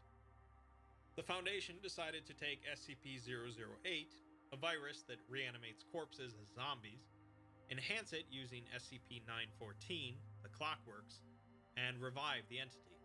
That's insane. A group from the Serpent's Hand known as Kaiju-mancers tried to take it on, but the results are unknown, and Pietro says that they should have gone with the rest of the Serpent's Hand when they detached the Wanderer's library from this universe. SCP-4666, the Yule Man. The Yule Man, is a rather horrific entity that stalks families during Christmas time, eventually murdering most of the family and abducting a child who is forced to make toys out of other children. The Foundation, of course, manages to use certain temporal anomalies so that it's Christmas every day, which normally might be the topic of a Disney film, but in this case, probably not. No, this sounds like a very wrong examples, but Pietro Disney movie. decides that nobody's ever going to read this anyways, and stops. He later comes across a teenage girl sitting at a makeshift fire in an abandoned jewelry store. He recognizes the ruby amulet hanging around the girl's neck as SCP-963, meaning that this is the one and only Dr. Bright. Pietro turns off the perception filter on the suit, startling Bright with his sudden appearance. Bright assumes that Pietro was sent here to kill him, but Pietro assures him that he managed to get away from the Foundation. Interesting. Bright remarks that Pietro's face looks like a disaster and desperately needs sleep, despite Pietro's response that he's fine. Pietro sits across from Bright and tells him that he got lucky when this all started, managing to make it into the suit. Bright, of course, was a senior staff member, meaning that he received those files that the O5 Council sent out after making a discovery about the human psychospace. The first set of files were a series of instructions, which caused suicides and resignations, if you remember, but Dr. Bright can't remember the instructions because of the second set of files sent out. These were later sent out to all personnel, and Bright reveals that they were just a bunch of images of eggs, trees, and other religious stuff. It didn't mean anything to Bright, and he suspects that whatever effect they would have had was nullified by his amulet. Pietro believes that to mean it was some sort of mimetic agent, meaning an anomaly that affects someone's mind. But Bright disagrees, saying that he knows what a mimetic agent feels like, and this was different. It felt like he was supposed to be released from something, rather than something being forced on him. Basically, Bright doesn't know what's going on either. So basically, as if everybody was constantly under mimetic agent, this was the only thing, and this was the thing that releases you from it. I've theorized about this, and personally I think whatever happened just made them lose all concept, or like the concept of humanity got erased. Basically. When Pietro tells him that he's going to 579, Bright says that there are easier ways to commit suicide, as not even he knows what 579 is, and he's a pretty big deal. Hello, Mume! Hello. Welcome in, Raiders. Welcome into our SCP weekend. We're nearing the end right now. We're currently watching a SCP-5000 video, one of my favorite SCPs. Hello, hi, how are you doing? SCP, yes. We have an SCP-themed weekend right now.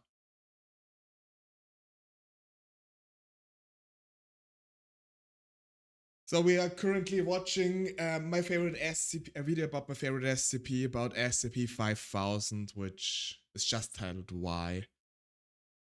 Got a dash though. I understand. Thank you for your read, and take care of yourself. You like after all the after stream things, and see you around. Thank you, Mumi. Bye bye.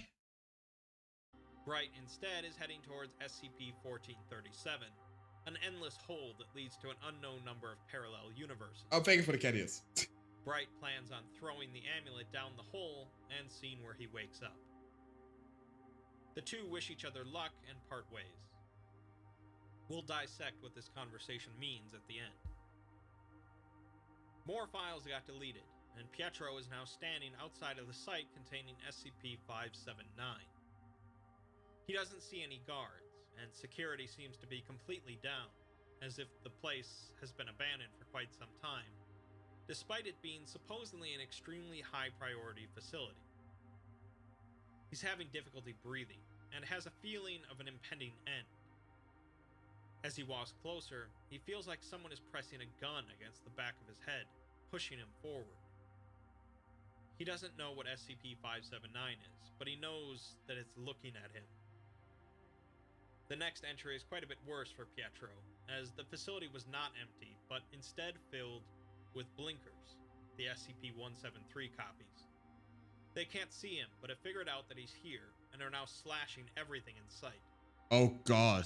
Pietro's leg gets gouged, and although they're not chasing him, they're headed towards 579's containment cell as well. Pietro makes it there first, sealing the door behind him as they start to slash through it. There are a number of instruments monitoring 579, but even without them, he knows that 579 is here because he can feel it. There's a hole in the floor that leads to 579, but it's not a direct drop, as Pietro hoped that he could just throw the briefcase down. Instead, it looks like he's going to have to jump down the hole and throw the briefcase on the way down, inevitably resulting in his death. Pietro comments that he's realized he's not the detective in a detective story, but instead the murder victim. He dies for someone else's story, and the blinkers going with him. Oh god, the blinkers. Responsible for this destruction, and how, but he still doesn't know why. He ponders why this is happening. Why did the Foundation send out those files? Why did Ganzir fall? Why did he take this briefcase across the world? Why is he here? And why is he going to die? He begs anyone reading this to figure it out. and then he drops down the hole. We see a black image labeled as SCP-579, and then a final journal entry reading, "Oh, so that's how it is," before Pietro's life signs are lost. This is when he appeared dead in the suit inside of the 579 containment cell. I've already explained what happened there, bringing 055 and 579 together to reset the timeline, but it's finally time to explain why. Why? There are clues sprinkled throughout this entire article that we can piece together, but the black image at the end is a big one. Hidden in the image is a secret dialogue between two members of the O5 Council. One is looking at a document with shaking hands, asking if this is confirmed. The other nods, saying that they got the report from Numa staff yesterday. It's everyone, even the council. The first overseer notes his incredulity at finding himself agreeing with that damn lizard. They'll have to disseminate a cure among personnel before they get things underway, because it'll try to stop them otherwise.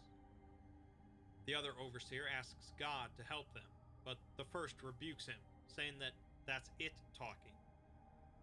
We know the lizard referenced is 682, who is critical to this piece, but what they're referring to as it is a bit more nebulous. Let's go back to Project Numa. Yes, I think it's like rather startling in the it's like psychospace. Something that this means that they found something is against humanity in the unconscious minds of every human, and it was startling enough to cause the Foundation to want to wipe out humanity. What's more, this discovery led the O5 Council to agree with SCP-682, who despises all life. The Council spread a series of instructions to their senior staff members, which we don't get to know about, but it did lead many of them to kill themselves or resign. This likely means that they were informed of what was about to happen to the world, but weren't mentally altered just yet. This happened with the second set of files, which were spread across most of the Foundation, immediately ceasing all suicides and resignations, because now everyone was fully committed to wiping out humanity. Insane. While some would believe this to be a memetic agent that forcibly altered the Foundation's thinking, Bright confirms that it was not. In other words, instead of planting new code into a person's brain, whatever was in the second set of files released something in their brains, allowing them to see what was in the psychospace that makes humanity disgusting. Essentially, what they were released from was humanity, becoming outsiders like 682. This process involved a completely different way of thinking on multiple levels, as for one, they no longer felt pain, as shown in the stabbing test. Yes. And two, they were no longer considered part of humanity, as shown by SCP-1440, which destroys anything nearby connected to humanity. This is so cool, like how much stuff is connected to this. Making him immortal, which already disconnects him from humanity. It's interesting that the project that discovered all this was known as Pneuma, which is an ancient Greek word meaning breath, but is also used in religious context to mean spirit or soul. Pneumatology is the study of the Holy Spirit, an aspect of God that makes up the Holy Trinity. The it referred to before by the O5s could be the human soul, an essential part of what makes us human. The researchers that Pietro came across in Site-19 were missing a spark from their eyes, perhaps suggesting that they no longer possessed a soul. It's also interesting that the GOC's fortress was named Ganzir, after a palace in the Sumerian underworld where the goddess Ereshkigal. That's where I heard that name before. Those that still had souls, the refugees. That's where I heard Ganzir before. So I got the new thing. Where did I get it from? Where did I get it from? Relentlessly worked to break in. Ganzir finally fell because the soulless came inside. Perhaps the stretched figure that the Foundation was fighting was indeed the Holy Spirit, who helped guide Pietro towards the end goal so that humanity could be saved. Perhaps I'm overthinking things, but since the theme of the SCP-5000 contest was mystery, it's fitting that the winner would be so incredibly mysterious.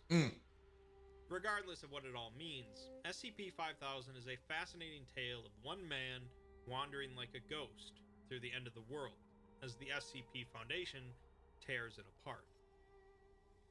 In the end, maybe it doesn't really matter to find all the answers to the question why, as there will always be more questions. One of those questions might be, if this all happened once, would it why happen can't it again? happen again? Such a cool video. Such a cool video.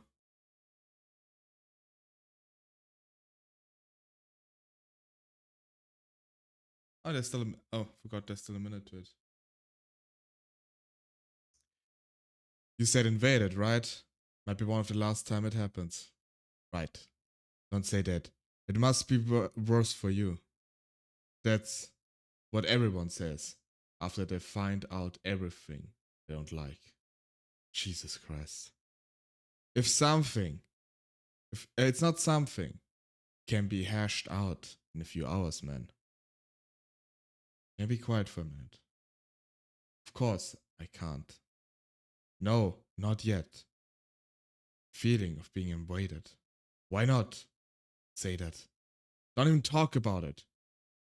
We should have left well enough alone. I keep thinking, like, it would be better to end it all. Not with what we found. How long are they going to take? It's not like that. Everything I am. You know what they'd say. It's me. It's over. I'll take it. You're germophobic, right? Did you get the reply? We shouldn't have looked. You too. That anyone is going to be talking about anything else anymore. Feels sick. Final text hidden in SCP-5000. This wasn't a black image.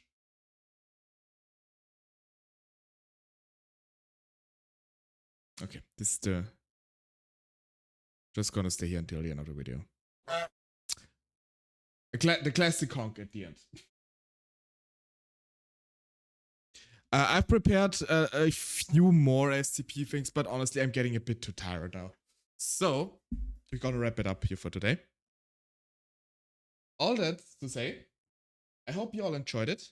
Thank you so much for spending your time with me, as always. I hope I could entertain you a bit. It was quite tail-heavy again, but it fits very much for me, which I like. I don't have any plans yet for next week in particular, besides playing Traveler's Rest with Elysium first again. And we might have a collab on Friday. A repo collab. Let me just check the date real quick. We might have a collab on Saturday.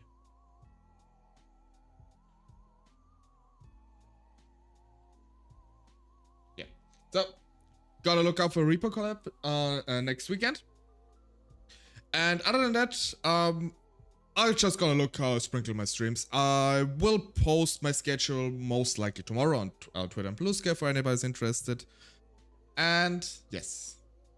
And if anybody who joined recently hasn't heard the announcement yet, or the announcement, the call to action, if any of you want to donate something to the Extra Life campaign, there's a link in the pinned comment here in chat and down in the panels. It goes towards Children's Hospital in the US. If you want to assist a bit, feel free to do so. We'll have the campaign going next week too, still. But we will not do any special weekends anymore.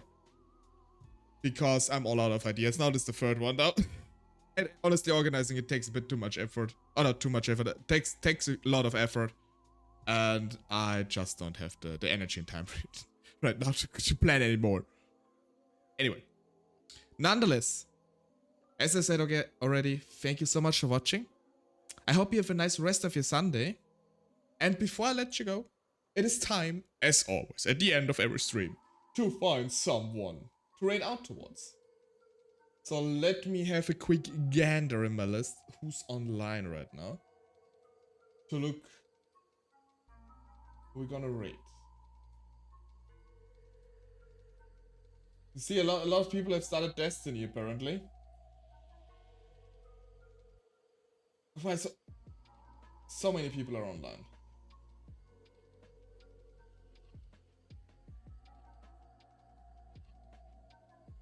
We gonna raid. We gonna raid out to Rosenford, my dear friend.